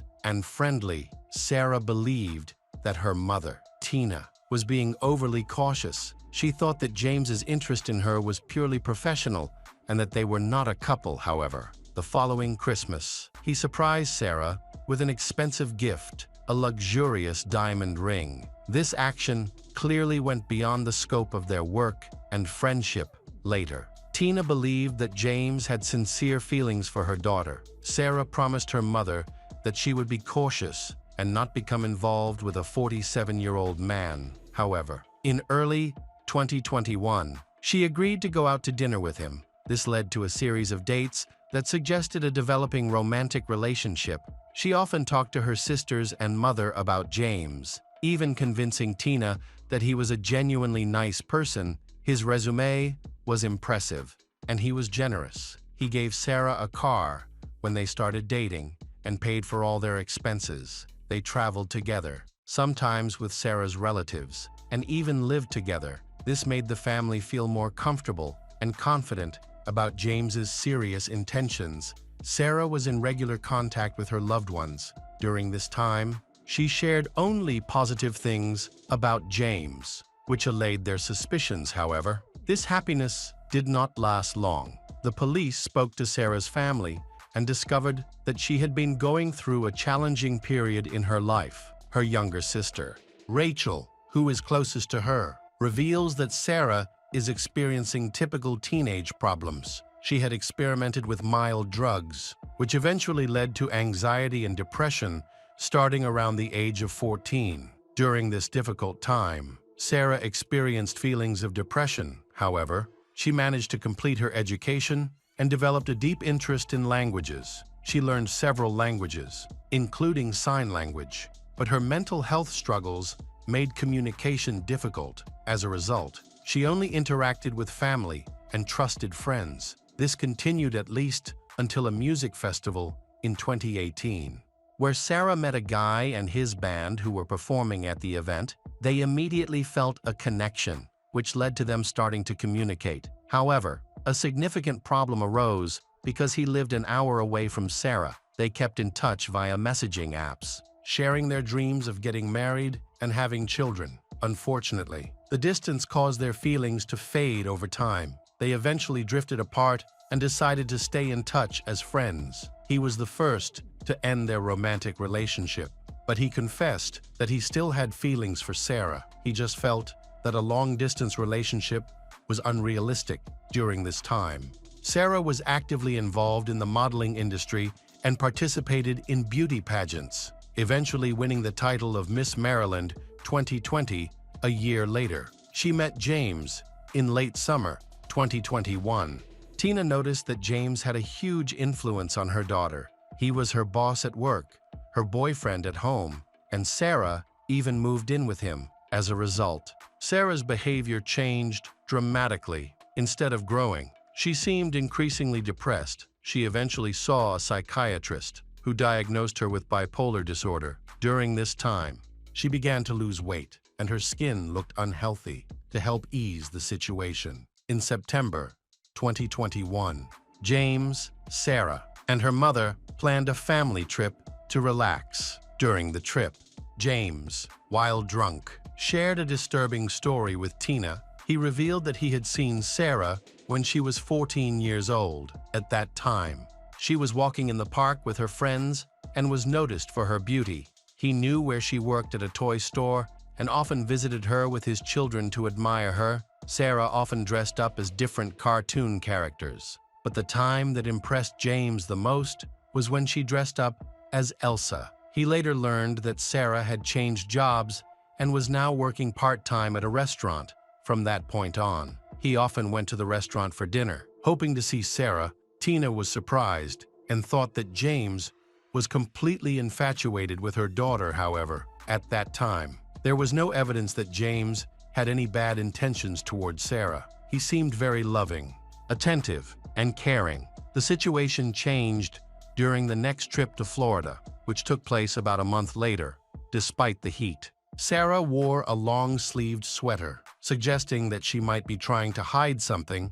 She and James argued frequently. Sarah even confided in her mother that she no longer loved him, did not want to continue the relationship, and imagined breaking up with him. This worried her mother greatly after the family returned to Maryland. Disturbing incidents began to occur repeatedly. On October 28, 2021, Sarah called her mother, but Tina did not understand what her daughter was trying to say. Sarah spoke incoherently, making it difficult for her mother to grasp the message. Concerned, Tina went to Sarah's house with Rachel. What they discovered was alarming. Sarah had become so thin that they barely recognized her. The house was a disturbing sight, with needles and powder bags scattered across the floor, as well as syringes, ligatures, and bloody tissues everywhere. Tina took numerous photos of her daughter's living conditions and quickly blamed James for Sarah's condition. She tried to calm her mother down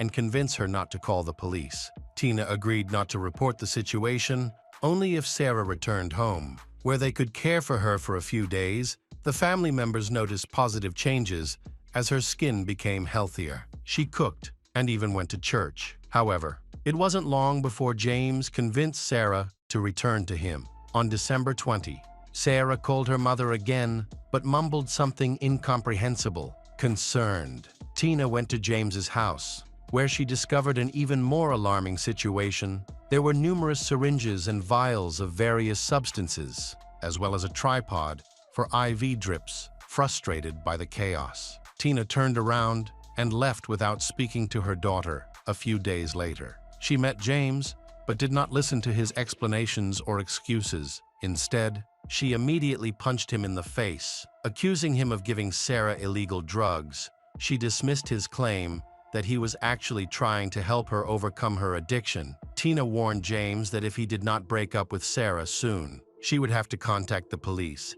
He said he would do this within a few days. However, Sarah did not return home even after 2 months. Tina was so upset that she considered taking her daughter by force and locking her in the house to keep her away from James and any drugs. When Tina shared this plan with Sarah, her daughter replied that if that happened, she would leave as soon as she got out and would never see her family again. This frightened Tina, and she decided not to carry out her plan. A few weeks later, tragedy struck the family when Sarah's brother suddenly died of a heart attack at the age of 38. Tina endured the traumatic experience of signing the documents to disconnect her son from life support. On January 26, 2022, at 8:30 a.m., James called Tina to inform her that Sarah had died of a drug overdose at the time of her death. Sarah weighed only 38 kilograms. She contacted her ex-boyfriend 3 months before her death. In her messages, she sounded distressed, as if she were saying goodbye forever. After January 2022, Sarah stopped contacting him completely, concerned for her well-being. Sarah's ex-lover decided to look up information about her and discovered that she had died. He immediately called her mother, Tina, to find out what had happened. After hearing about Sarah's death, her ex-lover was convinced that James was responsible. The police were planning to drop the case, and Sarah's family began to fight for justice. The fact that potent medical drugs were found at the scene of Sarah's death. The police trusted James, the reputable doctor, and did not secure the crime scene to collect evidence. It seemed that Sarah's family was facing significant challenges, but Sarah's sister, Rachel, was determined to find evidence of James's wrongdoing. She investigated Sarah's laptop, which the police had overlooked. Rachel was unsure of the exact password, but after a few days, she successfully remembered it because she was familiar with her sister's habits. Rachel discovered numerous text messages exchanged between James and Sarah, some of which referred to drugs, including sedatives and 2 fast-acting surgical anesthetics. There was also information about less potent substances that Sarah appeared to have used. Rachel took numerous photographs of the house where her sister lived with James, along with documents that their mother had previously collected. In total, the correspondence amounted to approximately 200 pages of printed evidence. All of the drugs were listed in the coroner's autopsy report. It was known that these substances were addictive, caused difficulty in breathing in, and that their combined use could be fatal without medical supervision. However, since the case was considered an accident, the dosage found in Sarah's body was not recorded. In February 2022, the documents were turned over to the police. Through messages found on Sarah's laptop, they were able to piece together the events leading up to her death, which occurred about a month after she began dating James. Sarah had mentioned struggling with mental health issues and constant anxiety. Initially, James suggested an injection that would quickly relieve her symptoms. However, over the following months, Sarah became severely addicted to the drug.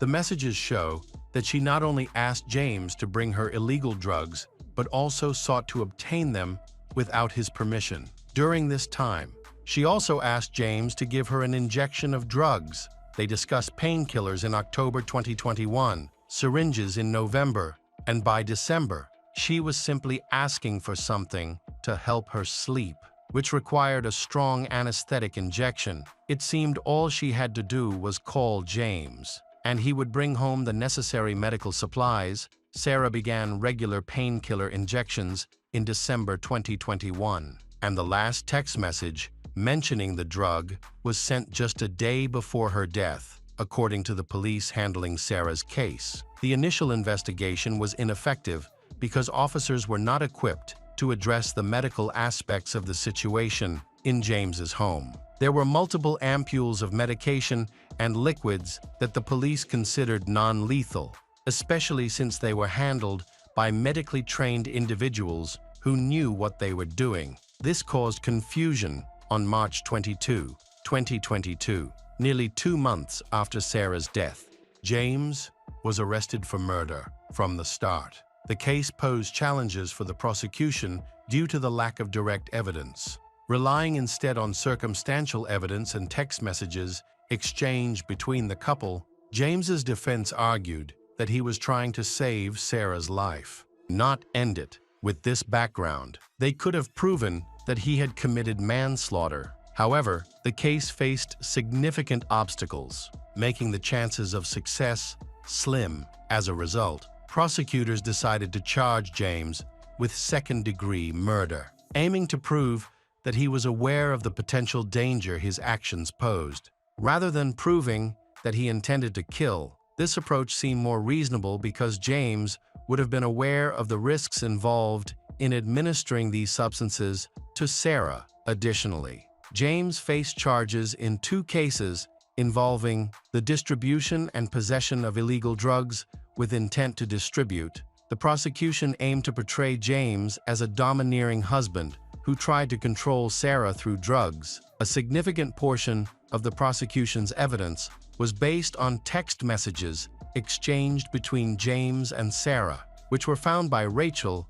Lawyers argued that Sarah had mental health issues that may have played a role in her death. Shortly before her death, she wrote to her ex-boyfriend, expressing that she had lost all interest in life.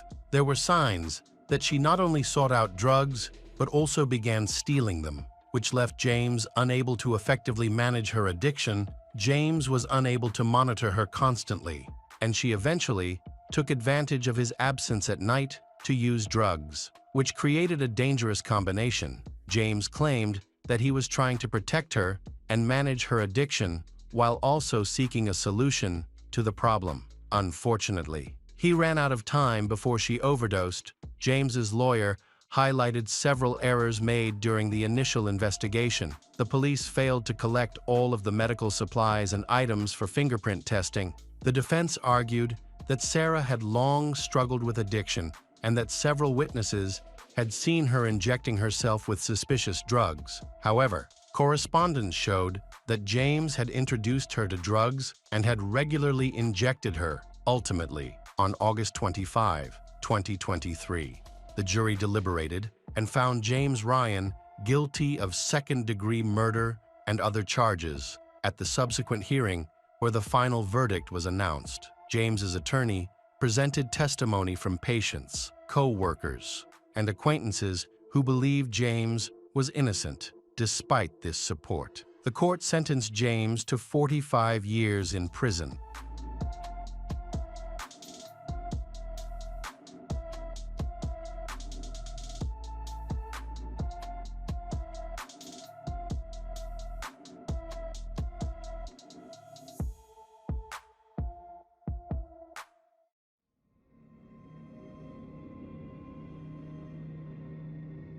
Hello, everyone. Today, we will learn about another case, the case of Mark Angelucci. In modern life, delivery services have become an indispensable part. Bringing convenience by everything is delivered to the door. However, along with this convenience, malicious individuals can easily impersonate delivery staff to commit harmful acts, including murder. On July 11, 2020, at a house in Cedar Pines Park, California, a courier knocked on the door of Mark Angelucci, a 52-year-old successful lawyer. Mark wasn't expecting any deliveries that day, so the courier's visit felt unusual. He thought the delivery man might be carrying work-related documents. When Mark opened the door, the courier handed him a package and asked him to sign for it. As Mark reached to take the package and sign, the courier unexpectedly pulled out a weapon and attacked him multiple times. Mark was hit and fell to the ground. The attacker quickly fled the scene, leaving Mark bleeding on his doorstep. Tragically, he died of blood loss just minutes before the ambulance arrived. The only evidence left behind by the attacker was the bullets lodged in Mark's body. It was clear that the attack was not a robbery, as nothing was taken from the house. The killer's actions indicated a deep-seated hatred for the victim. The assailant attacked him at point-blank range, clearly targeting vital organs to ensure he would not survive. Detectives began their investigation by looking into the victim's close acquaintances to identify anyone who might have harbored animosity toward him or if there had been any recent disputes. Detectives also interviewed a friend of the victim, Cassie J. Mark played a significant role in Cassie's life. Although they were not romantically involved, Cassie met him while working on a documentary. She was taken aback by how different he was from the typical lawyer stereotype. Mark was genuine, positive, and cheerful, passionately discussing his work. He was not driven by profit and dedicated considerable time to volunteer efforts. Cassie and Mark had a strong bond built on mutual respect. She viewed him as her greatest source of support and protection. As a result, she struggled to cope with his absence. Cassie regarded him almost as family, noting that he never abandoned her during tough times. When she married in 2018, Mark traveled 7 hours to congratulate her. Mark is a well-known and respected individual who maintains multiple social media accounts. He regularly updates his followers on his career achievements and shares motivational messages. Additionally, he provides consulting services and is dedicated to his work. Instead of starting a family, Mark chose to focus on his career as his top priority and true passion, which has helped him become one of the best lawyers in the state. Throughout his career, he has accumulated considerable wealth, owns a large house, and drives a luxury car. He always dresses smartly and maintains a neat appearance. During an in-depth investigation into Mark's activities, the police discovered that he was involved in the men's rights movement. He joined this movement while studying law after witnessing his friends struggle to obtain help from the police following an incident of domestic violence. Mark also supported men in securing custody during divorce cases, often providing these services for free with the assistance of a well-resourced lawyer. He viewed this work as a way to contribute to a better future for the American community. In 1997, Mark aimed to highlight the challenges men face in legal situations, advocating for equal rights for both men and women, and for fair treatment regardless of gender. His actions could be interpreted in many different ways and could cause hostility, leading to him being attacked. Given that Mark was a popular lawyer without any family, Cassie worried that the investigation could lose momentum without appropriate attention from relatives. Consequently, she became an activist, urging the authorities to take action. Later, Cassie wrote a book and produced a film about him. The police were struggling to find leads, and the lockdown made the situation even more difficult. Cassie decided to take an active role in searching for the person responsible. She believed that there were no potential murderers among Mark's close friends and thought the crime might be a random act of revenge. However, she was convinced that Mark's legal work held the key to solving the case. Mark often represents less wealthy clients, and each win can cause resentment among influential people, which can spur an unstable individual to action. To identify potential suspects, the police needed to interview many people and review Mark's recent cases. Unfortunately, they were unable to gather any useful information. On July 19, 2020, just a week after the Mark attack occurred, an unknown attacker opened fire at the home of New Jersey District Judge Esther Salas. Her college-age son, Daniel Anderl, answered the door and briefly spoke with a courier before being attacked in the chest. After Daniel fell, the assailant attacked Mark 3 times. Both were seriously injured but survived as the attacker fled. Judge Esther was in the basement during the attack and remained unharmed. Given the severity of the attack, the FBI was brought in to assist local law enforcement in identifying the person who fired attacks at the judge's home. Authorities believed there was a connection between the two attacks, even though they occurred in different states and at different times. After conducting ballistics tests, investigators confirmed that the same .380 caliber pistol was used in both attacks, reinforcing their theory of a single attacker. Additionally, several neighbors reported seeing a light-colored car leaving the area. The attacker wore a mask, making it difficult for witnesses to provide a description. With the motive still unclear, law enforcement officials were concerned that the killer might strike again, potentially targeting others connected to the judicial system. It appears that Judge Esther Salas was the target of the second attack. Esther had an impressive career, even running for the Senate in 2011. She lived with her husband, Mark, who worked in the justice system as a prosecutor and later as an attorney. Esther worked hard to achieve success, starting as a public defender and consistently studying hard, believing that education would be the key to realizing her dreams. She ultimately rose to become one of the leaders in her field. Daniel's parents were both dedicated and hardworking individuals. They often handled multiple cases simultaneously. In 2018, he decided to pursue a career in law and enrolled in law school. He was accepted into the Catholic University of America in Washington, D.C., a prestigious institution with many notable alumni.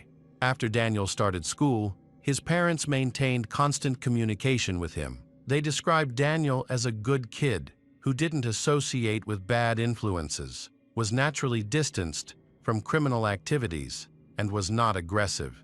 He had no enemies, did not suffer from mental health issues, and had not encountered any problems in recent months. The assault on this cheerful and active young man was a devastating blow to both his family and their tight-knit community, particularly for Daniel's girlfriend.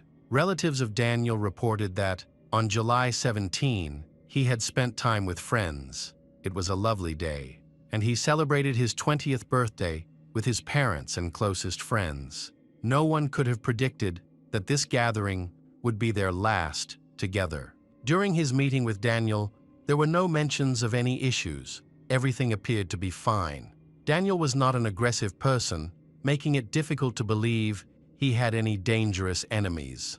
2 days later, there was a knock at the door. Mark looked over the railing from the second floor and saw a man in a courier uniform standing outside with a large package. He was surprised that a courier would come on a Sunday, a day when delivery services usually do not operate.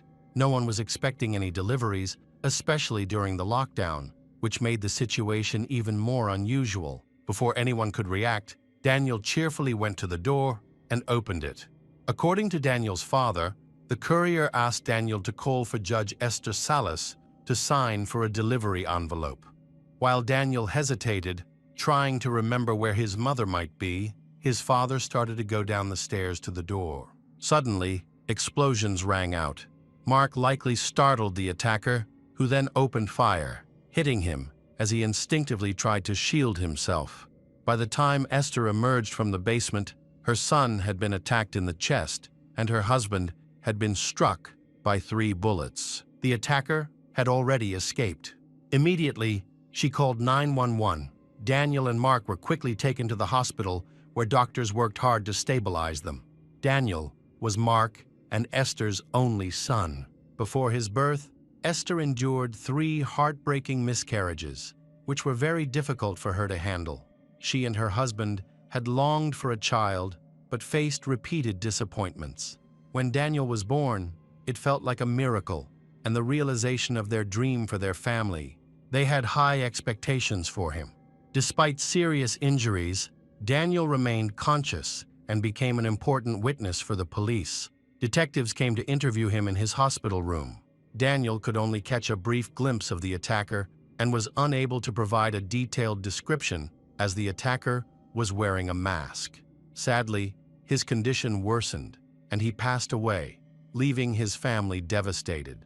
Many loved ones gathered to support them during this tragic time. News of the attack on the courier quickly spread, causing widespread panic. With the attacker still at large, no one felt safe. Police have faced pressure to speed up their investigation, but the 2020 lockdown has severely hampered their efforts to solve the 2 murders. Law enforcement continued to sift through the limited information available. While multiple federal and state agencies were investigating Andrel's murder, another case was unfolding 150 miles away in the Catskill Mountains of New York State. Police discovered an abandoned vehicle and a body on a dead-end road. An identification card found at the scene revealed that the deceased was Roy Den Hollander, a 72-year-old lawyer from New York. The small community was shocked by this crime, as violent incidents were extremely rare in the area, with the crime rate nearly at 0. It is unusual, considering that Roy is a seasoned attorney with considerable experience. Could this be another murder mystery linked to a series of attacks on individuals within the justice system? However, unlike typical crime scenes, a gun was found next to Roy's body, raising suspicions that he may have taken his own life. Police have determined that the gun used in the case was a .380, and ballistics tests have confirmed that it matches the bullet that killed Mark and Daniel, as well as Roy himself. Detectives speculated that Roy might have attacked the judge's family before traveling to upstate New York, where he eventually took his own life. As investigators continued to search Roy's crime scene, they found a FedEx envelope addressed to Judge Esther Salas and a home address in San Bernardino County, California, in his car.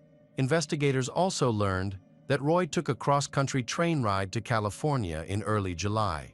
He is seen here at the San Bernardino train station on July 7, 2020, wearing a medical mask and holding a cup of coffee, and was later seen on other security cameras as he approached Mark's home. These evidences suggested his involvement in both murders, although his motive remained unclear. Detectives began investigating Roy's background and uncovered several troubling details. They examined his computer and phone, revealing that he had written a memoir filled with questionable content, almost 2,000 pages long. After reviewing his diaries, the police concluded that he was an unstable individual with mental health issues. The dedication in his book stated, "To my mother, may she burn in hell." In it, Roy expressed his hatred toward his mother, blaming her for his lack of maternal love and care during his childhood. He also attributed his brother's death, which occurred under mysterious circumstances before Roy's birth, to her neglect. After she passed away, he scattered her ashes in the grass as a tribute to his late brother. Roy was an impressive and articulate lawyer who joined a local human rights organization. By 1999, he had built a strong resume, but he had one major flaw: his obsession with women. He frequented clubs and bars, often seeking out girls aged 16 to 18. During this time, he became infatuated with a model and eventually married a 20-year-old named Angelina.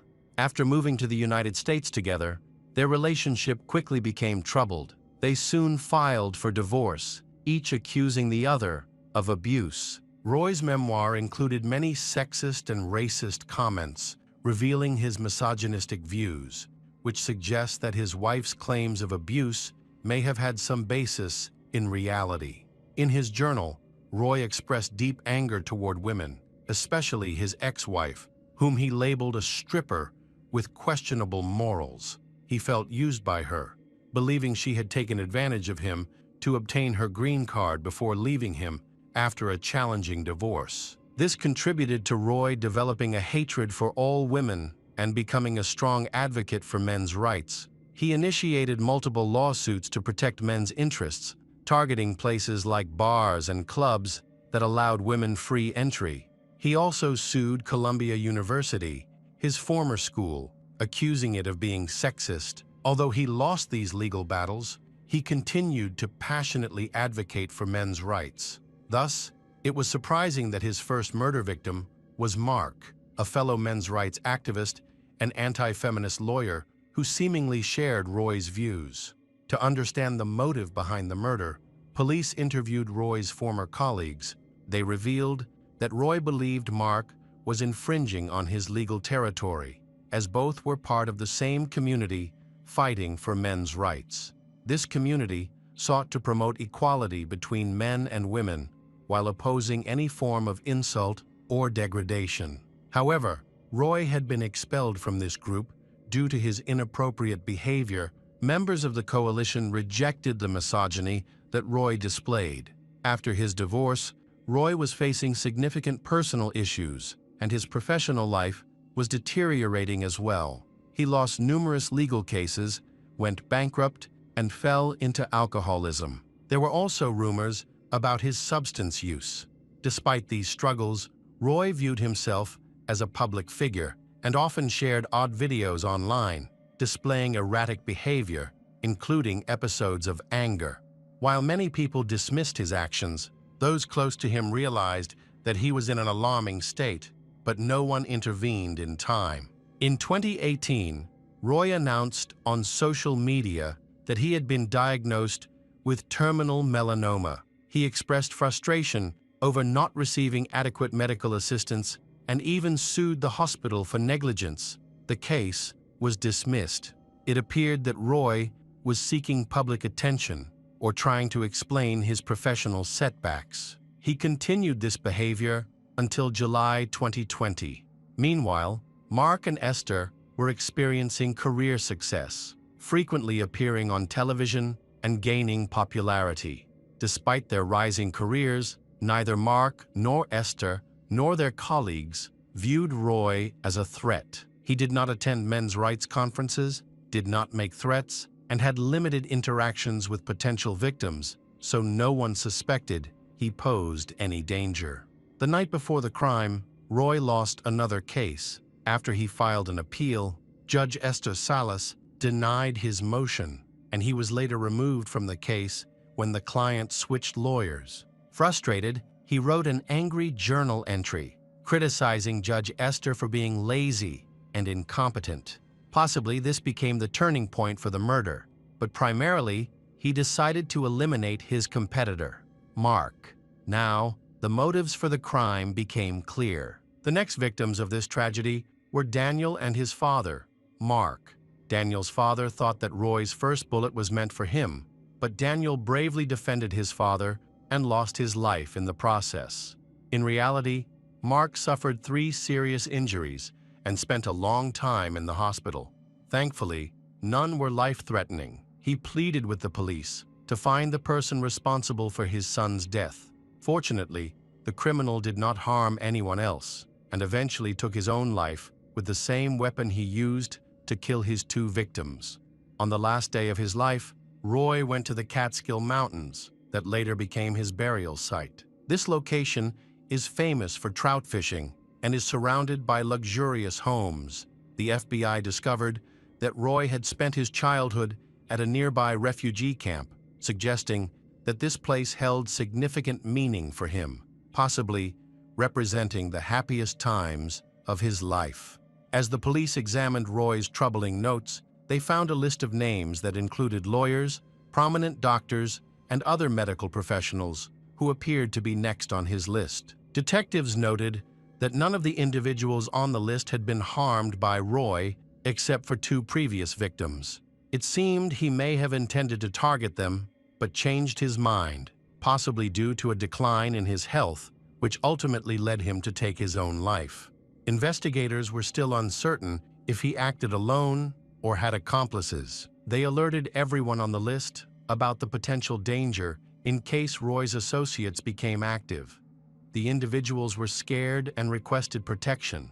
Meanwhile, detectives needed time to sort through a large volume of information, including 2,000 pages of Roy's memoirs. After a lengthy examination of the potential victims list, the police were still unable to determine what motivated Roy to harm them. It seemed that all of this was unfounded. This ultimately managed to calm all the people on the list, as the FBI agents established that Roy acted alone and had no accomplices. Forensic psychiatrists determined that his actions were indicative of psychosis, stemming from personal disorders and significant life struggles. 6 months after the attack, Judge Esther Salas's husband, Mark, is still recovering, though progress has been slow. Meanwhile, Esther has begun advocating for changes in state law to strengthen protections for judges. She specifically called for a ban on the public release of judges' personal information, a necessary step to prevent disgruntled criminals from seeking revenge after adverse rulings. In November 2020, Esther was successful in this effort. The new law, named after her son, was signed into law by the governor of New Jersey. Since then, judges' addresses have no longer been publicly available in the state, marking a significant change from the past when this information was easily accessible online. Esther believes this measure will better protect judges and judicial staff, who are often at risk of being attacked by disgruntled defendants. Her own devastating loss, the death of her son, best exemplifies this threat. Now, Esther Salas and Mark Anderl are taking this effort to the federal level, calling on Congress to consider and pass similar legislation. For them, this is more than just a legal fight. It is also a way to honor the memory of their son, Daniel, who tragically died at the age of 20.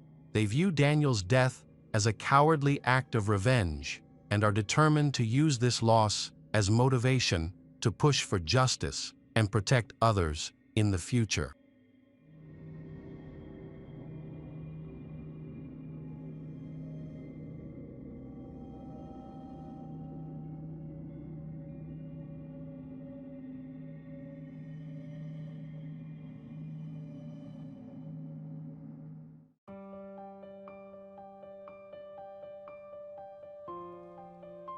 Hello everyone. Today, we will learn about another case, the case of Robin Baxter. The suburb of Louisville, New Albany, was one of the most prosperous areas in the state of Indiana, USA. Situated on the banks of the Ohio River, it was a lively community known for its peaceful atmosphere as well as its vibrant nightlife. Young people here enjoyed a lot of entertainment. Some people would regularly host parties, and there was always a way to spend the evening in the company of friends. When Robin moved to the area, she quickly made new friends, sociable and friendly. She planned to pursue an education and eventually get married within a few months of moving. Robin met a boyfriend named Christopher Baxter. This was her first serious relationship. as she had only had brief, unsuccessful dates in high school at that time.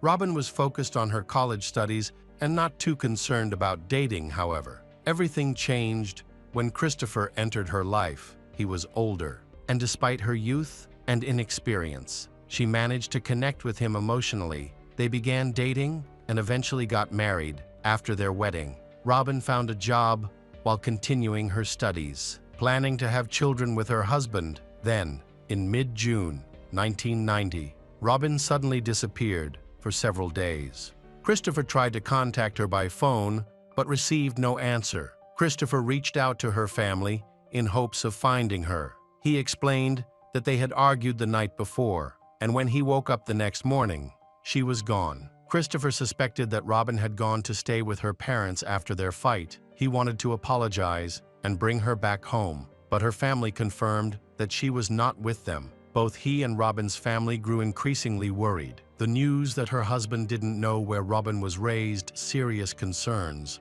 Robin's mother and sister, who lived nearby, got into a car and drove around town, hoping to find her. Christopher was doing the same thing. They searched the nearest residential areas, the vicinity of Christopher's house, the grocery store, and any other places where Robin might have gone. Unfortunately, they found no trace of her. Christopher and Robin's relatives contacted the police to report her missing at the police station. He detailed how he and Robin's loved ones had already checked all her usual hangouts but found no signs of her. Initially, the officers didn't seem very interested in the report, as they believed an adult woman could take care of herself and wasn't required to inform anyone of her whereabouts. Christopher and Robin's family members rejected the idea that Robin simply disappeared without a trace. They believed it was unlikely she would vanish without informing anyone. Even if something unusual had happened,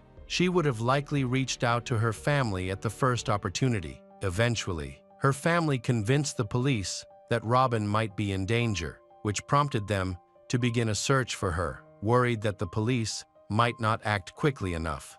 Christopher took matters into his own hands. He went to a local news station to report his wife's disappearance. Seeking help from the community, he shared information about Robin, including a photograph and a description of her clothing. At the time she went missing, Christopher hoped that Robin was with friends or relatives and was trying to reach out to everyone to gather any important information. Unfortunately, no one knew where she was or what might have happened to her. The following day, workers from the local power station went to inspect the sewer drains for maintenance after identifying a clog during their investigation. One technician noticed something alarming in the water that resembled a body. As a result, all work ceased and the police were summoned. Along with divers who retrieved the body, it was a woman, found without clothing from the waist down, and she had sustained serious injuries to her head and face. Her body was sent for forensic examination to determine her identity. Christopher learned about this disturbing discovery and feared it might be his missing wife. After checking dental records, the medical examiner confirmed that the body was indeed Robin Baxter, given that the body was found in the river.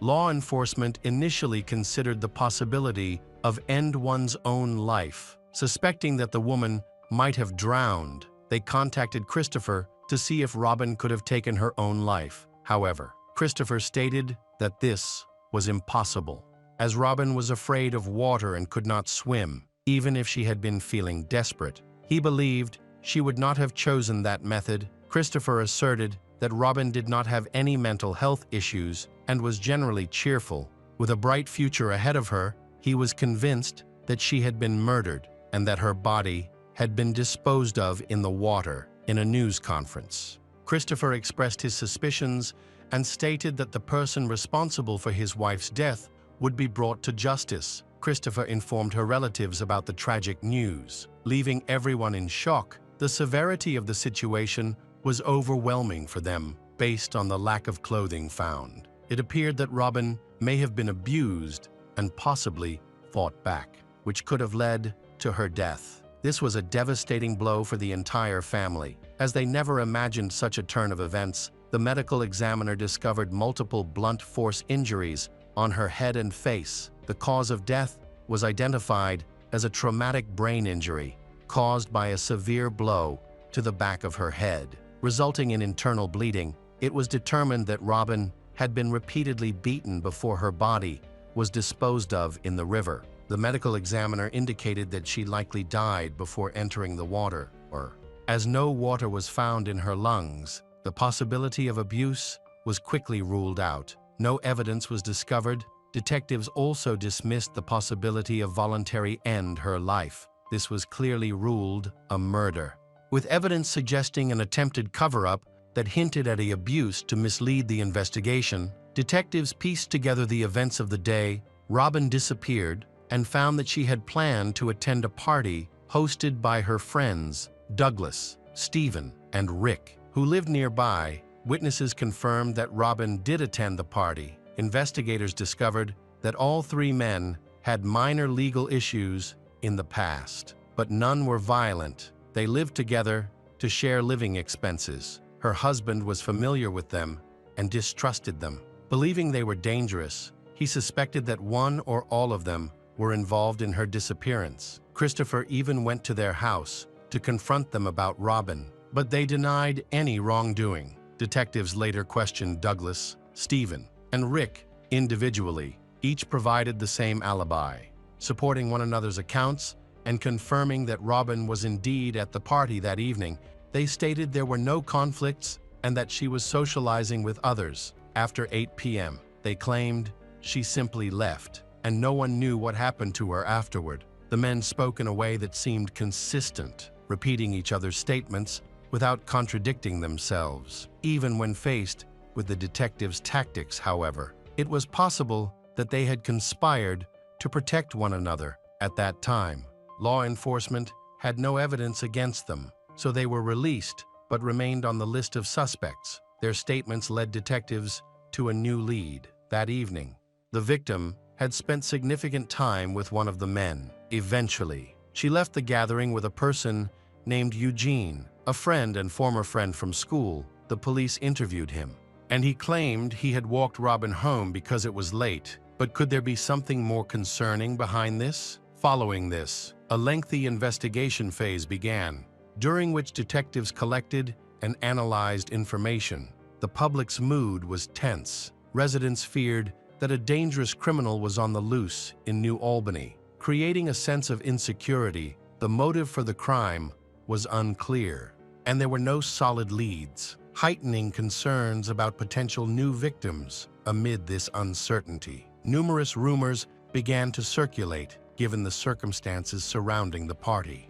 Many locals speculated that Robin may have been involved in an affair. This speculation was particularly painful for Christopher, who refused to accept that his wife could lead a double life. He insisted he was unaware of any affairs and believed his wife was respectable and not promiscuous. When rumors of infidelity circulated, several witnesses informed the police that Robin might have had an affair with Eugene, the man she left the party with. Eugene had been her friend before she started dating Christopher, leading to speculation that she may have kept in touch with him and met secretly without her husband's knowledge. However, when the police questioned Eugene again, he denied having a serious relationship with Robin. He claimed they had only a few casual encounters in their youth and rarely communicated, describing their relationship as that of good acquaintances. There was no evidence to dispute his statement, making Eugene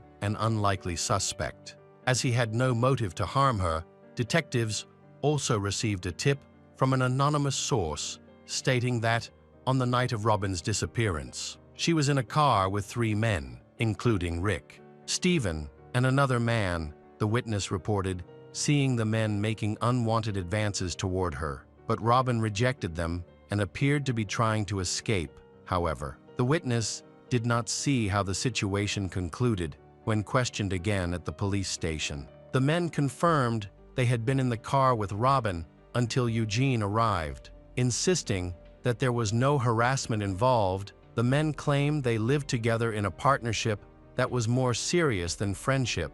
Their living arrangement was peculiar, Especially since rumors about unconventional relationships were circulating, the police later confirmed that there was insufficient evidence to charge any of the suspects. In the end, the detectives failed to uncover the murder weapon or any other crucial evidence. Robin had not been abused, and no foreign DNA was found on her body, although it was possible that it had been washed away.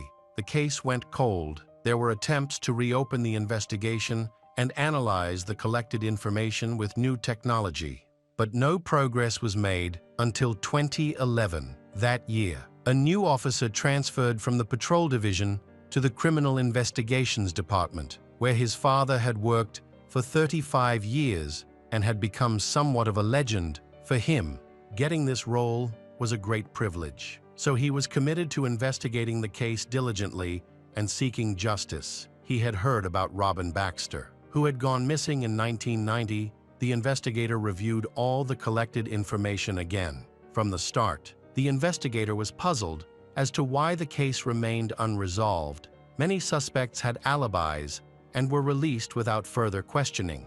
Upon reviewing their backgrounds, the detective noted that they did not fit the profile of criminals. He first considered a crucial question. Why would anyone want to harm Robin? Described as a respectable woman, Robin was married, not involved in crime, and had no legal troubles. Her disappearance and brutal murder were baffling. As they seemed utterly disconnected from her life, the archive documents included many names of witnesses, and it was important to speak with all of them again. While reviewing the documents, the detective discovered a crucial note. Several individuals on the list had not been contacted by the police in 1990. One of them was Christopher's neighbor, Charles, who was thought to have valuable information during the initial investigation. Attempts to reach him were unsuccessful, therefore, it was decided to meet with him and to follow up with all the suspects from the original investigation. 3 men,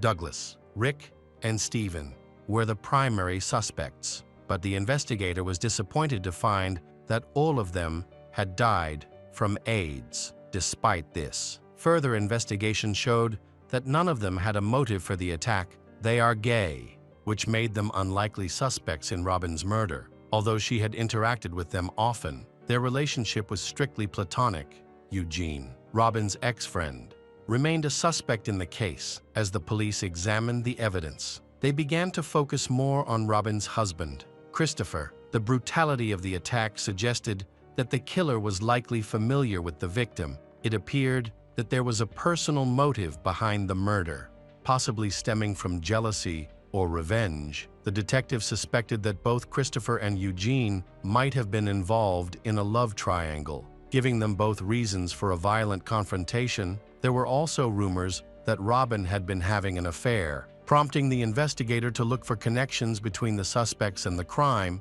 Meanwhile, the new detective interviewed Charles, who lived next door to the Christopher's house in 1990. Charles mentioned that he had never been questioned about the case, but that he had valuable information. He reported hearing screams and signs of a struggle coming from Christopher's house after midnight. On the night Robin disappeared, he saw Robin outside, wearing a black t-shirt, denim shorts, and flip-flops. She looked visibly shaken and had what appeared to be blood on her face. Despite his offer of help, she refused. Charles noted that he was an experienced builder and frequently handled renovations. The day after their argument, Christopher came to him with a question about how to replace the drywall in a room. This was surprising because Christopher had recently completed renovations and had previously sought advice on similar topics. This raised questions about why he needed to replace new materials. A troubling discovery was made in the Baxter family archive,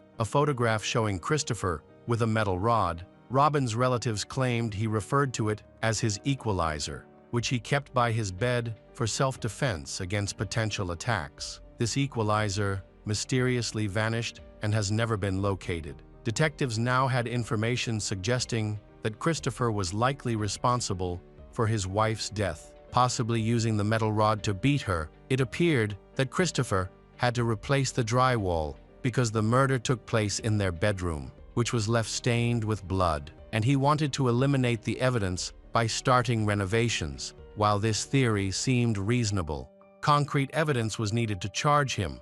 Law enforcement managed to access what was believed to be the crime scene, where new residents now lived in the bedroom. The drywall was still present. The homeowner reported accidentally damaging the wall while moving furniture and discovered something interesting behind it: a heavy aluminum rod, a towel, and a glove. These items were collected and sent to a lab for analysis, where both Christopher's DNA and Robin's blood were found on them. This evidence suggested that there was now enough to put Chris behind bars. Earlier, Christopher told the police that he had argued with his wife but denied killing her. He explained that on June 19, 1990, he had a serious argument with her and then went to bed. The next morning, he was surprised to find that she was missing. During the argument, Christopher broke the glass on the back door and injured himself. Yet, he maintained that he did not physically harm his wife and that he simply went to sleep. However, his statements contradicted numerous witness accounts of ongoing disputes between the couple.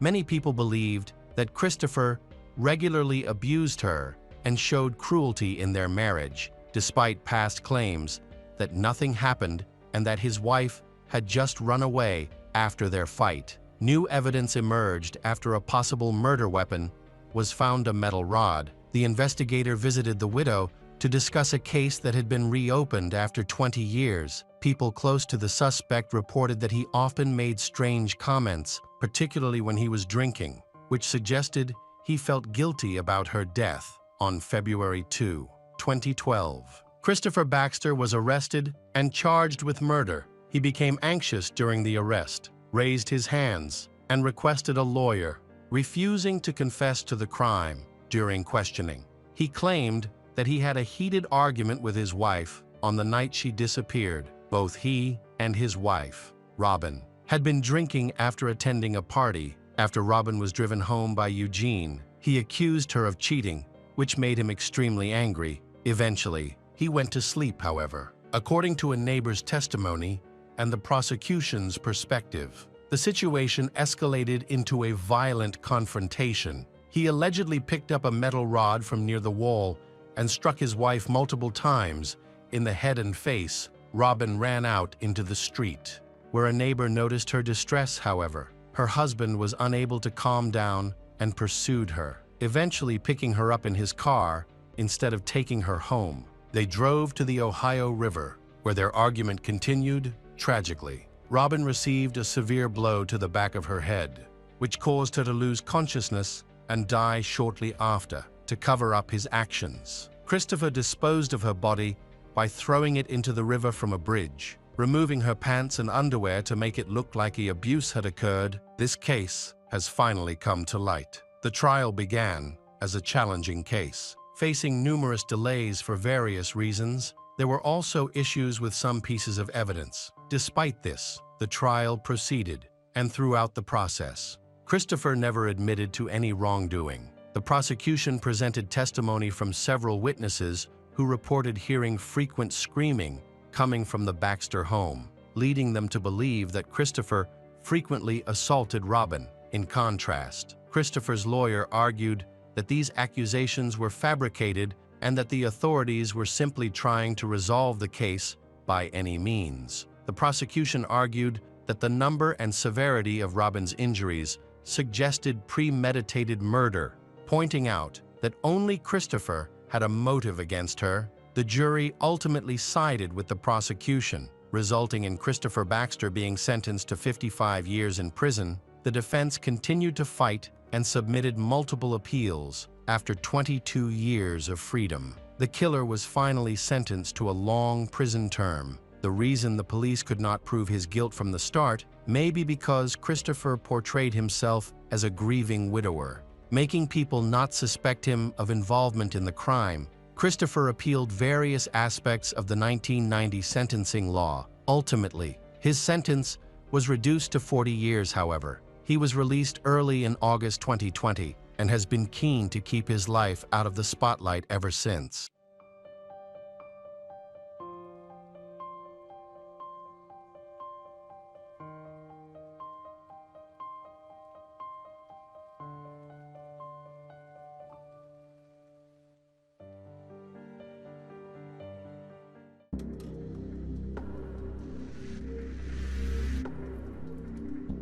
Hello again. True crime fans, we've got another mysterious case to explore.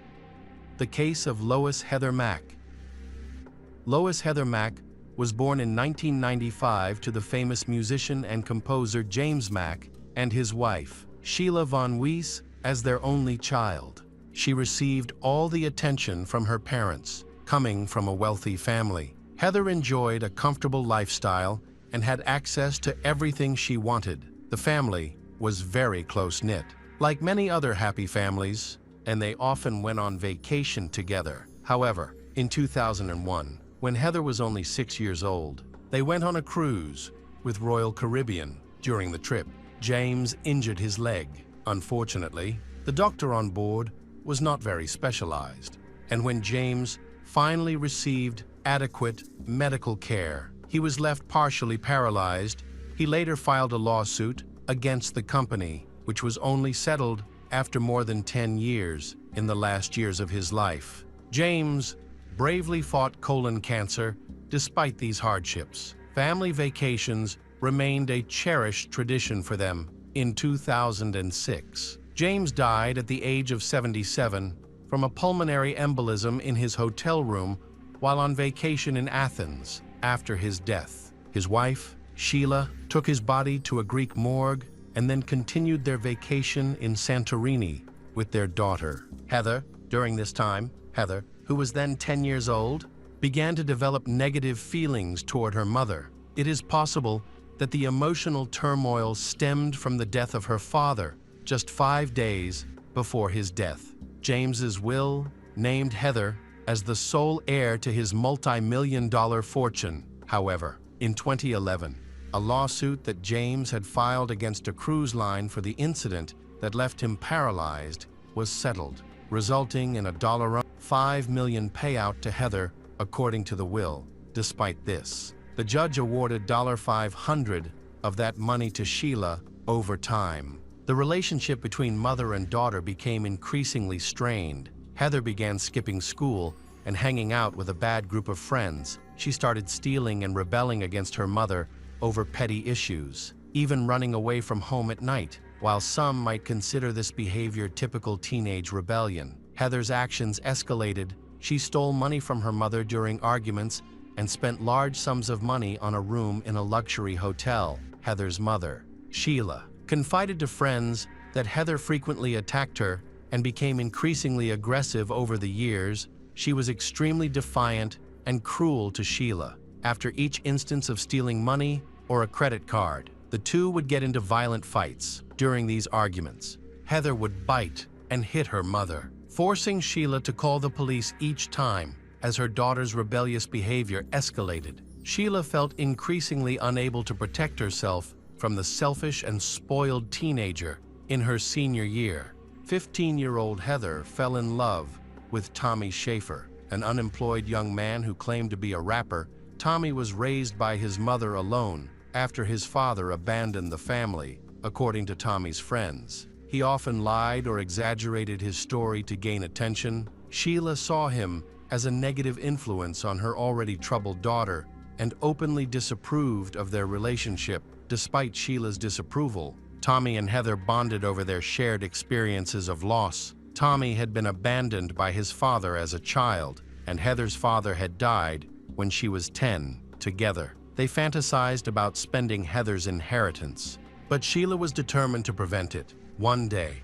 after another argument, Heather and her boyfriend checked into a hotel. Sheila, realizing that her credit card was missing, reported the incident to the police. This further soured the relationship between Sheila and her daughter.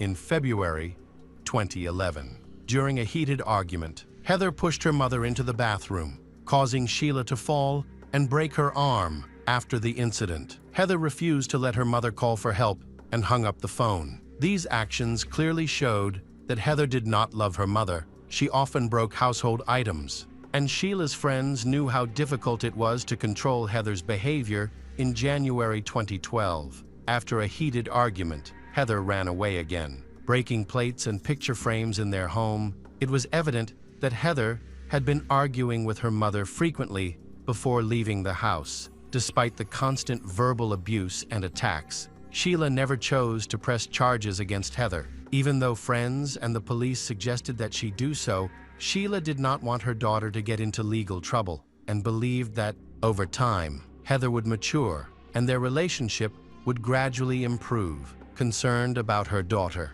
Sheila decided to move from their high-rise apartment in Oak River to Chicago, hoping that a change of scenery would help Heather feel better. However, shortly after the move, Heather became pregnant with Tommy's child and dropped out of high school. Heather claimed that she had 2 abortions due to pressure from her mother in the last 3 years before the tragedy. Sheila suffered physical and mental abuse. Sheila then decided to take her daughter on a vacation to Bali, Indonesia. She wanted to spend time with her daughter to mend their strained relationship after arriving in Bali. They checked into the luxurious St. Regis Hotel, choosing a beautiful room. They took happy photos together. Sadly, Sheila had no idea that a terrible plan was about to unfold a few months earlier. Tommy had confided in his cousin, Robert Bibbs, about an unpleasant request from his girlfriend, Heather. She believed that the only way to escape her mother's control was to kill her, which she thought would also prevent an unwanted abortion.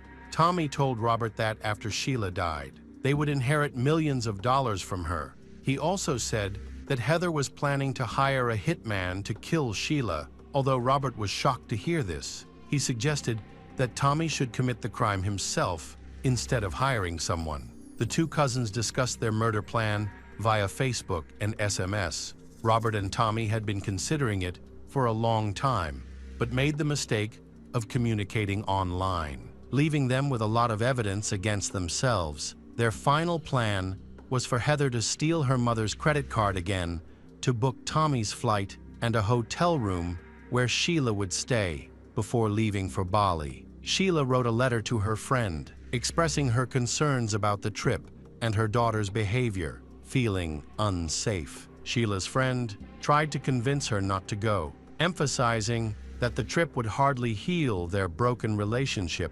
On August 11, 2014, Sheila and Heather arrived on the island after midnight when Sheila checked into their resort. She was surprised to find 2 rooms booked under her name. She approached the receptionist, who showed her a copy of Tommy's passport.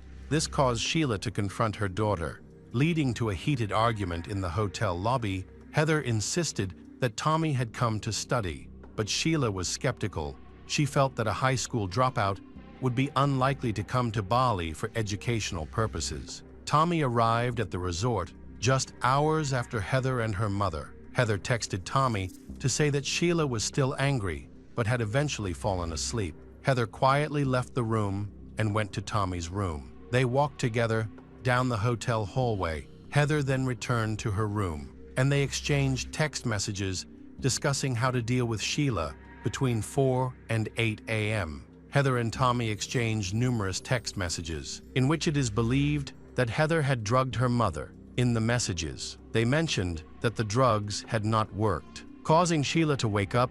Tommy advised waiting at least 20 minutes to ensure Sheila would fall back asleep. The messages revealed that Heather was looking forward to the moment when she could kill her mother. Initially, Heather was supposed to carry out the murder, but she became frightened and asked Tommy for help. In the disturbing messages, Heather urged Tommy to stay strong. Tommy then contacted Robert, who was confused as to why Sheila had not died from the sleeping pills. Robert suggested drowning her, but Tommy informed him about the security cameras throughout the resort. Tommy and Heather decided that Tommy would use a heavy, blunt object to attack Sheila. Tommy showed Heather a picture of a glass fruit basket with a metal handle, and they agreed that they would use it as a weapon. The plan was for Tommy to sneak into the room and hit Sheila in the head, knocking her unconscious, so they could kill her together. After discussing the plan, Heather told her mother that she was going to get some water. Heather and Tommy went to Sheila's room, where they executed their plan. Tommy entered the room, closed the door, took a glass fruit basket, and smashed it over Sheila's head. He and Heather then attacked Sheila together until she stopped breathing. They stuffed her body into a suitcase, which they were later seen carrying on the hotel grounds at 10:20. Tommy texted Robert to confirm that Sheila was dead, stating that he felt no remorse or regret for his actions. Robert reassured him saying that it was not his fault and that he should not feel ashamed because Sheila was a bad person. At 10:43, Heather and Tommy loaded their luggage and took it to the 6th floor. Security cameras recorded them carrying the suitcase along with other items from the room. They then called a taxi and loaded the bed sheets and suitcase into it just before leaving. They noticed that the suitcase was leaking blood. Heather and Tommy told the taxi driver that they needed to check out of the hotel and asked him to wait outside for them, but the couple quickly escaped through the fire exit after waiting for a while. The taxi driver noticed that Heather and Tommy had not returned, so he opened the trunk to retrieve the suitcase. At that moment, he noticed blood and immediately contacted security. Together, they took the suitcase to the police station. When they opened it, everyone inside was horrified to discover Sheila's body. She had suffered serious injuries, mainly to her face, including a broken nose and jaw. The cause of death was asphyxiation. As the blow had broken her nose and blocked her airway, it did not take long to find Heather and Tommy. They were arrested the next day at another hotel less than a mile from the scene of the murder. The news reached Robert, who lived in the United States. When he saw the headlines about the arrest of Tommy and his girlfriend, he began texting friends in a panic, pretending to be shocked that Tommy had been jailed for murder. However, his earlier text messages with Tommy on the night of the murder showed that he was an accomplice. Initially, Heather and Tommy claimed that Sheila had been murdered by armed robbers, who then took the couple hostage. They said they had escaped but were too scared to go to the police. However, after further questioning, Tommy changed his story, stating that he had killed Sheila in self-defense. He claimed that Sheila had reacted violently when they told her about the pregnancy. Heather supported this claim,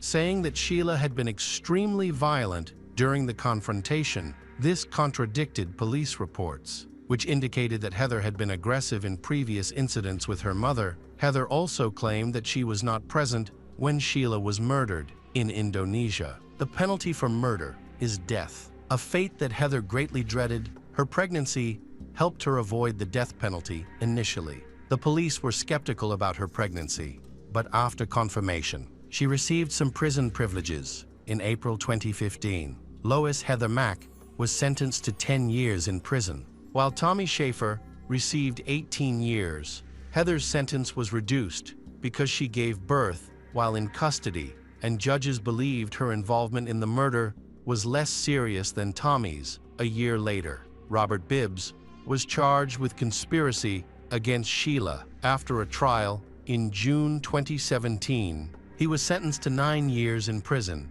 During this time, Heather was able to use her cell phone and social media, where videos of her smoking and enjoying herself in prison went viral. Heather made a shocking confession video, which was later deleted, in which she claimed that her mother had killed her father, James Mack. She also accused Sheila of being violent towards her, but these allegations were denied by Heather's uncle and aunt. Furthermore, it was confirmed that there was no foul play in his death. Sheila never pressed criminal charges against her daughter. Despite the injuries she suffered over the years, Heather spent 2 years raising her daughter in prison before she was placed with a foster family. Heather only served 8 out of her 10 years in prison after being released. Heather did not want to return to Chicago due to safety concerns and planned to stay in Indonesia. However, she was extradited to the United States because neither she nor her daughter had a visa. Heather was arrested by U.S. authorities in November 2021 and held in federal prison. Her trial was scheduled for July 2023, but in June, she unexpectedly pleaded guilty to all charges on January 17, 2024.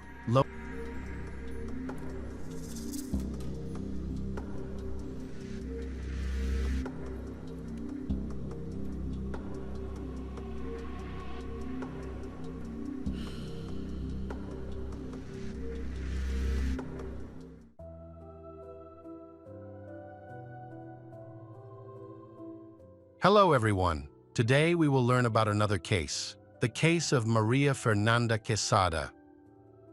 For most people, family is the most important aspect of life. However, finding a trustworthy partner who can be the ideal husband and father is not always easy. Infatuation can cloud judgment, leading some individuals to commit to unsuitable partners, which can sometimes turn life into a nightmare. Maria Fernanda Quesada lived in La Gloria, Nueva Costa Rica. Born in 1994, she was a kind and beautiful girl. She was a strong and independent woman with dreams of becoming a mother. She wasn't overly focused on her career. Instead, she valued the warmth and comfort of a family. She wished for siblings, but was her parents' only child. Her family is close-knit and loving, often held up as a model for other families. Her parents provided her with a comfortable home and a good education, which is still not accessible to everyone in Costa Rica. The environment there is not as favorable as in many other Latin American countries. Maria had a great relationship with her family, and she was especially close to her maternal aunt. They were similar in age, shared experiences, supported one another, and regularly met and communicated. Maria shared all her secrets with her aunt, and they felt like best friends. People recognized Maria as a friendly and outgoing person who could easily connect with strangers, which helped her make many friends. She fell in love for the first time at 19, believing it was a genuine feeling that would lead to happiness, a family, children, and a cozy cottage by the sea. Unfortunately, the reality was different. Her boyfriend took advantage of her and left when he became interested in someone else. To make matters worse, Maria discovered she was pregnant at that time. 9 months later, she gave birth to a boy. She hoped her ex-boyfriend would care for their son, but he showed no interest in either of them. Faced with this situation, Maria had to work hard to support herself and her child, as their financial situation was tight. She wanted to provide her son with a future as good as the one her parents had given her. Fortunately, her parents did not abandon her or the baby. They continued to support them, which helped create a stable environment for the child.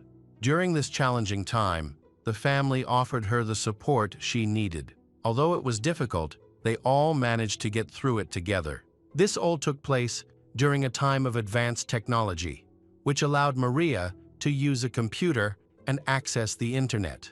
She didn't want to just wait for things to improve. Instead, she sought an additional source of income by learning how to make handmade soap. After trying her hand at this craft, she discovered she had the potential for even more. This marked the beginning of Maria's journey as a skilled professional with a variety of talents.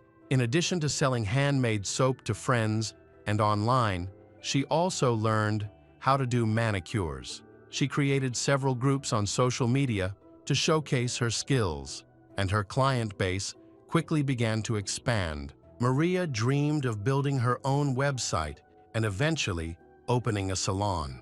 From the start, her efforts received positive feedback, and her clients were happy with her services. At this point, her main focus was on the well-being of her child and family, and she dedicated her free time to them.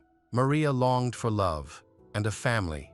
She dreamed of finding a man to complete her. One day, while she was out in the city gathering materials, she met Esteban Rovira Vargas. He was 16 years older than she was, and despite their age difference, Maria fell deeply in love with him. It's unclear how he left such a strong impression on her, as he was very different from her. Esteban was hot-tempered and aggressive, with a complicated past linked to crime, although he avoided discussing it. Their romance lasted several months before Maria felt ready to introduce him to her family. The meeting was chaotic. Esteban made such a strong impact that her parents were firmly opposed to him. The primary issue with her parents stemmed from Esteban's rudeness, foul language, and blatant disrespect towards others. He came across as cruel and unpredictable. When Maria's parents noticed this, Esteban reacted so violently that Maria had to intervene to prevent a scandal. In the end, Maria's parents insisted that she completely end her relationship, but their efforts were in vain. Maria had strong feelings for Esteban and was determined to stay with him no matter what. Understanding this, her parents reconciled, not wanting to jeopardize their relationship with their daughter or lose the chance to have a future grandchild. A few days later, Maria met Esteban's family, who were just like him, tough and unkind, which made Maria uncomfortable. She confided in her aunt that Esteban was the most reasonable person in his family. Despite his difficult personality, their relationship continued to grow. Esteban appears surprisingly calm around Maria, seemingly relying on her to help curb his temper. On April 6, 2019, they got married.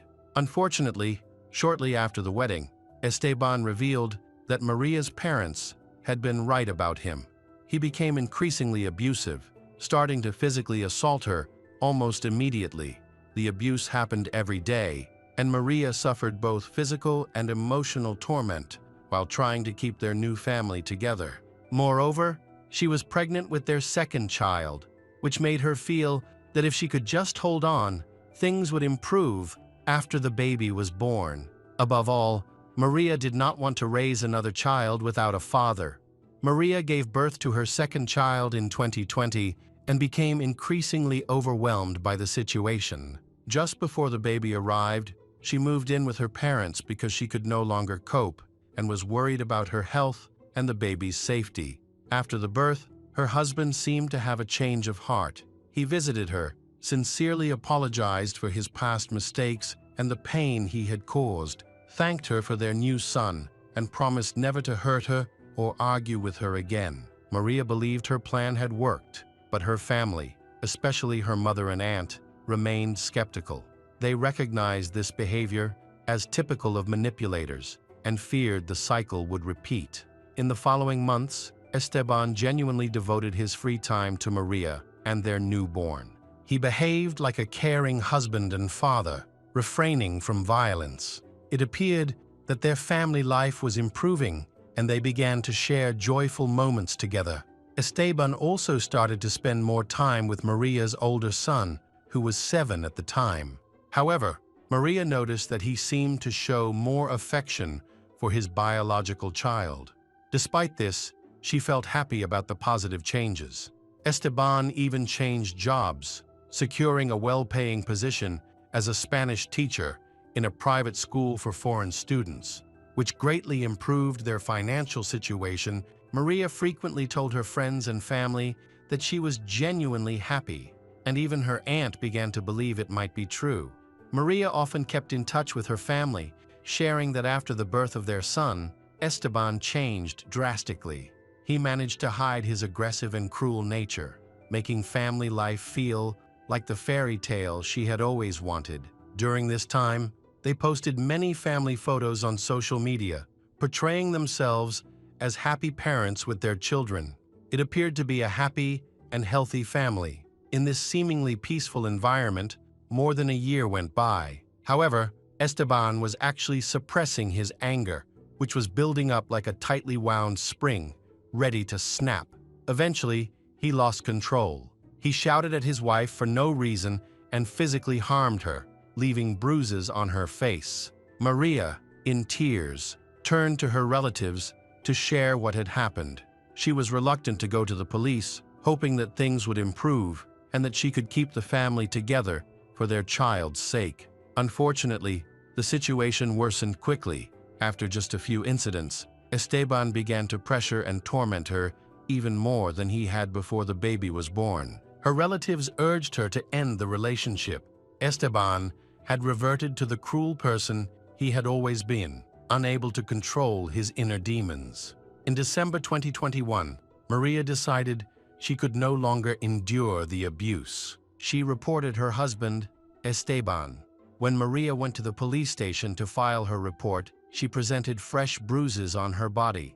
Esteban had struck her so hard that she had visible hematomas on her face. She expressed that this situation could not continue any longer. Maria was frightened for her safety and her children's well-being. During the police investigation, her claims were supported by both her family and several neighbors who had witnessed Esteban's aggressive behavior. Neighbors witnessed that she had faced constant abuse from her husband. He would provoke arguments almost every day, which often escalated into brutal beatings. Maria was so beaten down that she feared talking to Esteban, worried it would lead to another fight. Maria was frequently seen with bruises, and the cause was always the same. Ultimately, she was able to obtain a restraining order, which prohibited Esteban from approaching her or their son without her permission. She moved in with her relatives along with her sons. Maria warned her family that her husband should not be allowed near their home. If he was seen, they should call the police. Even after obtaining a restraining order, Esteban was often spotted near the Quesada family's home. While he appeared to be loitering, it was clear he was looking for a chance to see Maria. Each time he was seen uninvited, he would leave quickly to avoid provoking a police call, but he continued to appear in the area, which was very concerning. Maria and Esteban were going through a divorce, along with custody and property disputes. Unfortunately, the process was progressing too slowly. Maria hoped to prove her husband's cruelty to ensure he would lose the chance to see their son. She feared that if he had contact with the boy, he would suffer the same abuse she had endured. On March 3, 2022, he showed up at Maria's parents' house without her permission. Some of her relatives were there, and they greeted Esteban with displeasure at the door. He requested to speak with Maria to address some issues regarding their divorce, emphasized that the discussion would focus on the division of their shared property. Witnesses present during the meeting observed that, despite his calm demeanor, Esteban was struggling to control his emotions. Maria consented to talk with her husband, particularly since he was not shouting or using foul language as he typically did. However, her family was concerned and advised her not to leave with a man they viewed as dangerous. Esteban insisted that Maria accompany him to retrieve some personal items she had forgotten during their hasty move. He also requested that their conversation remain private. Eventually, he persuaded her to get into the car. Esteban asked Maria to leave their older son with relatives, but he wants her to take the younger son with her. Maria agreed to this arrangement. As soon as they left her parents' house, arguments erupted again, starting the moment they were in the car. Esteban became more aggressive and eventually lost his temper, shouting loudly. They pulled over near the Quesada family home, where a neighbor noticed them arguing inside the car. Upon arriving at the house where they had lived before separating, noise and upheaval could be heard. It seemed that Esteban was breaking things or physically harming his wife again. The child was crying from inside the house. Their 2-year-old son could be heard pleading with his father to stop. Outside, a neighbor heard Maria calling for help. The neighbor rushed to the house but realized he had left his phone behind and couldn't call the police. At that moment, Esteban called his sister, revealing that he had just killed his ex-wife in front of their son, claiming she had attacked him first. His sister was horrified and urged him to take the child and go to the police, but he ignored her. Instead, Esteban left the scene of the crime, still wearing the blood-stained shirt from the incident. He placed the child in the front passenger seat of the car and quickly drove away. Several neighbors called the police, and Esteban's sister also reported the incident. When the police arrived, Esteban had already left the scene. They sealed off the area where Maria was lying, where she was attacked by her husband in the kitchen. The police spoke to the neighbors who were gathered outside Esteban's home. The neighbors confirmed that Esteban had a long history of violent behavior. He was generally disliked in the community due to his rude and aggressive demeanor, often shouting at people for no reason, leading people to keep their distance. Although Maria eventually left him and obtained a restraining order, she made the mistake of getting back into his car. Meanwhile, a white car was driving down the road with Esteban and their 2-year-old son inside. The child was the only witness to the horrific murder, watching as his father stabbed his mother 11 times, mainly in her upper body and head. Maria tried to fight back, but she was powerless. Judging by the position of several wounds, Esteban had likely attacked her from behind. It did not seem as though she had provoked him.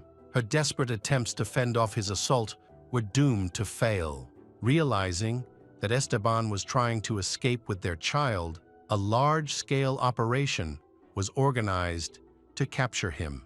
The criminal's vehicle was put on alert, and several patrol units were dispatched to intercept him. His condition and intentions were unclear, and the child might be in danger. The police were hesitant to use force to stop the suspect because they feared for the boy's safety. Instead, they decided to follow Esteban. However, catching or even locating him proved to be extremely difficult. Shortly after the search began, officers found Esteban's abandoned car just a few kilometers from the scene of the violent incident, suggesting that Esteban had already switched vehicles. The police had no information about the car Esteban was currently using, and it appeared that he and the child had only one escape route, crossing the border. This raised the risk of losing track of them entirely, as Esteban could take a bus, use another car, or get a ride from someone. The authorities set up checkpoints in hopes of catching Esteban when he tried to cross the border. Fortunately, their strategy paid off. Within a few hours, they tracked him down at a checkpoint while he was attempting to pass through in a stolen vehicle. The border officers had been notified, so when he presented his identification, the chase ended. Esteban was arrested without any resistance. His 2-year-old son had been in the passenger seat the whole time and thankfully had not been harmed. During the search of the vehicle, authorities discovered a firearm and a blood-stained knife, which could have been the murder weapon used against Maria. It was puzzling why the suspect had not disposed of these items earlier. He was promptly sent to the police in his hometown and imprisoned. Esteban now faced serious charges of femicide and was subject to severe penalties typically imposed for such crimes in Latin America. After investigating the knife found in the vehicle, it was confirmed that the blood on it belonged to Maria, and the handle carried Esteban's fingerprints, leaving no doubt about his guilt. The custody of Maria's children was to be transferred to her parents. The older child was quickly placed in the care of Maria's parents. However, there were troubles involving the younger child. Even though Esteban had murdered the child's mother right in front of him and was awaiting trial in prison, Esteban still retained custody rights over the child under Costa Rican law. The boy became embroiled in a custody dispute between the families of his biological parents.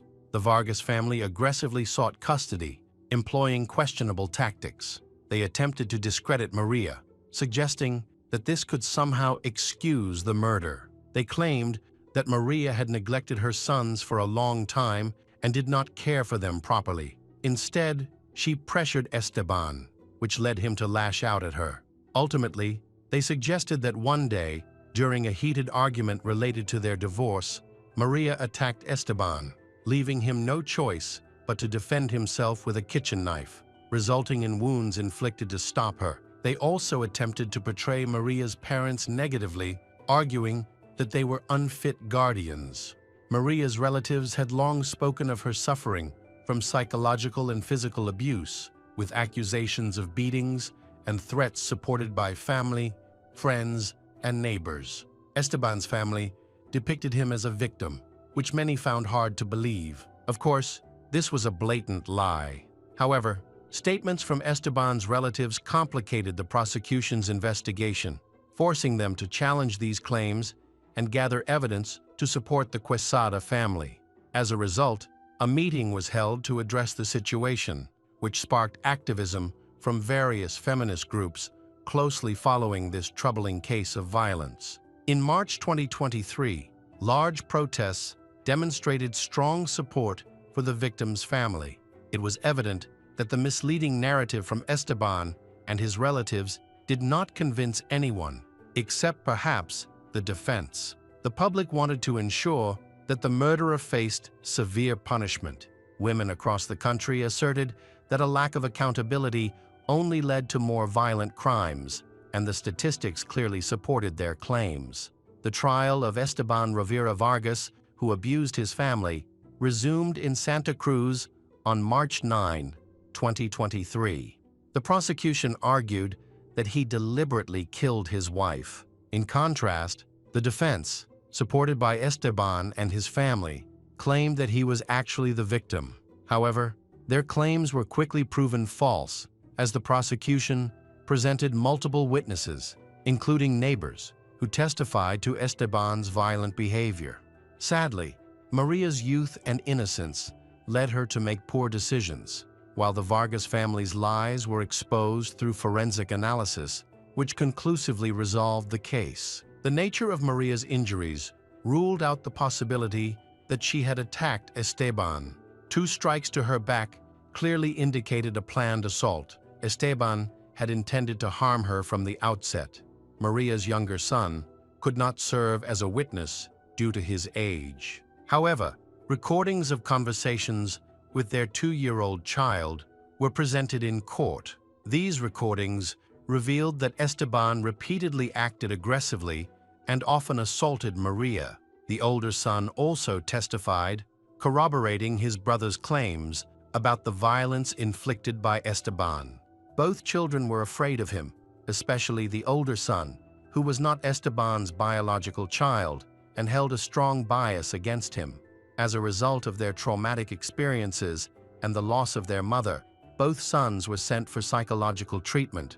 The prosecution sought a 37-year prison sentence for the defendant, while the defense maintained his innocence throughout the trial, attempting to reduce his sentence and even aiming for an acquittal. Fortunately, these efforts were unsuccessful. In May 2023, the court ruled in favor of Maria. The defendant, Esteban Rovira Vargas, was sentenced to 35 years and 8 months in prison, and he is currently serving his sentence in a maximum security facility. Additionally, Esteban was ordered to pay 75 million Costa Rican colones in compensation to Maria's family.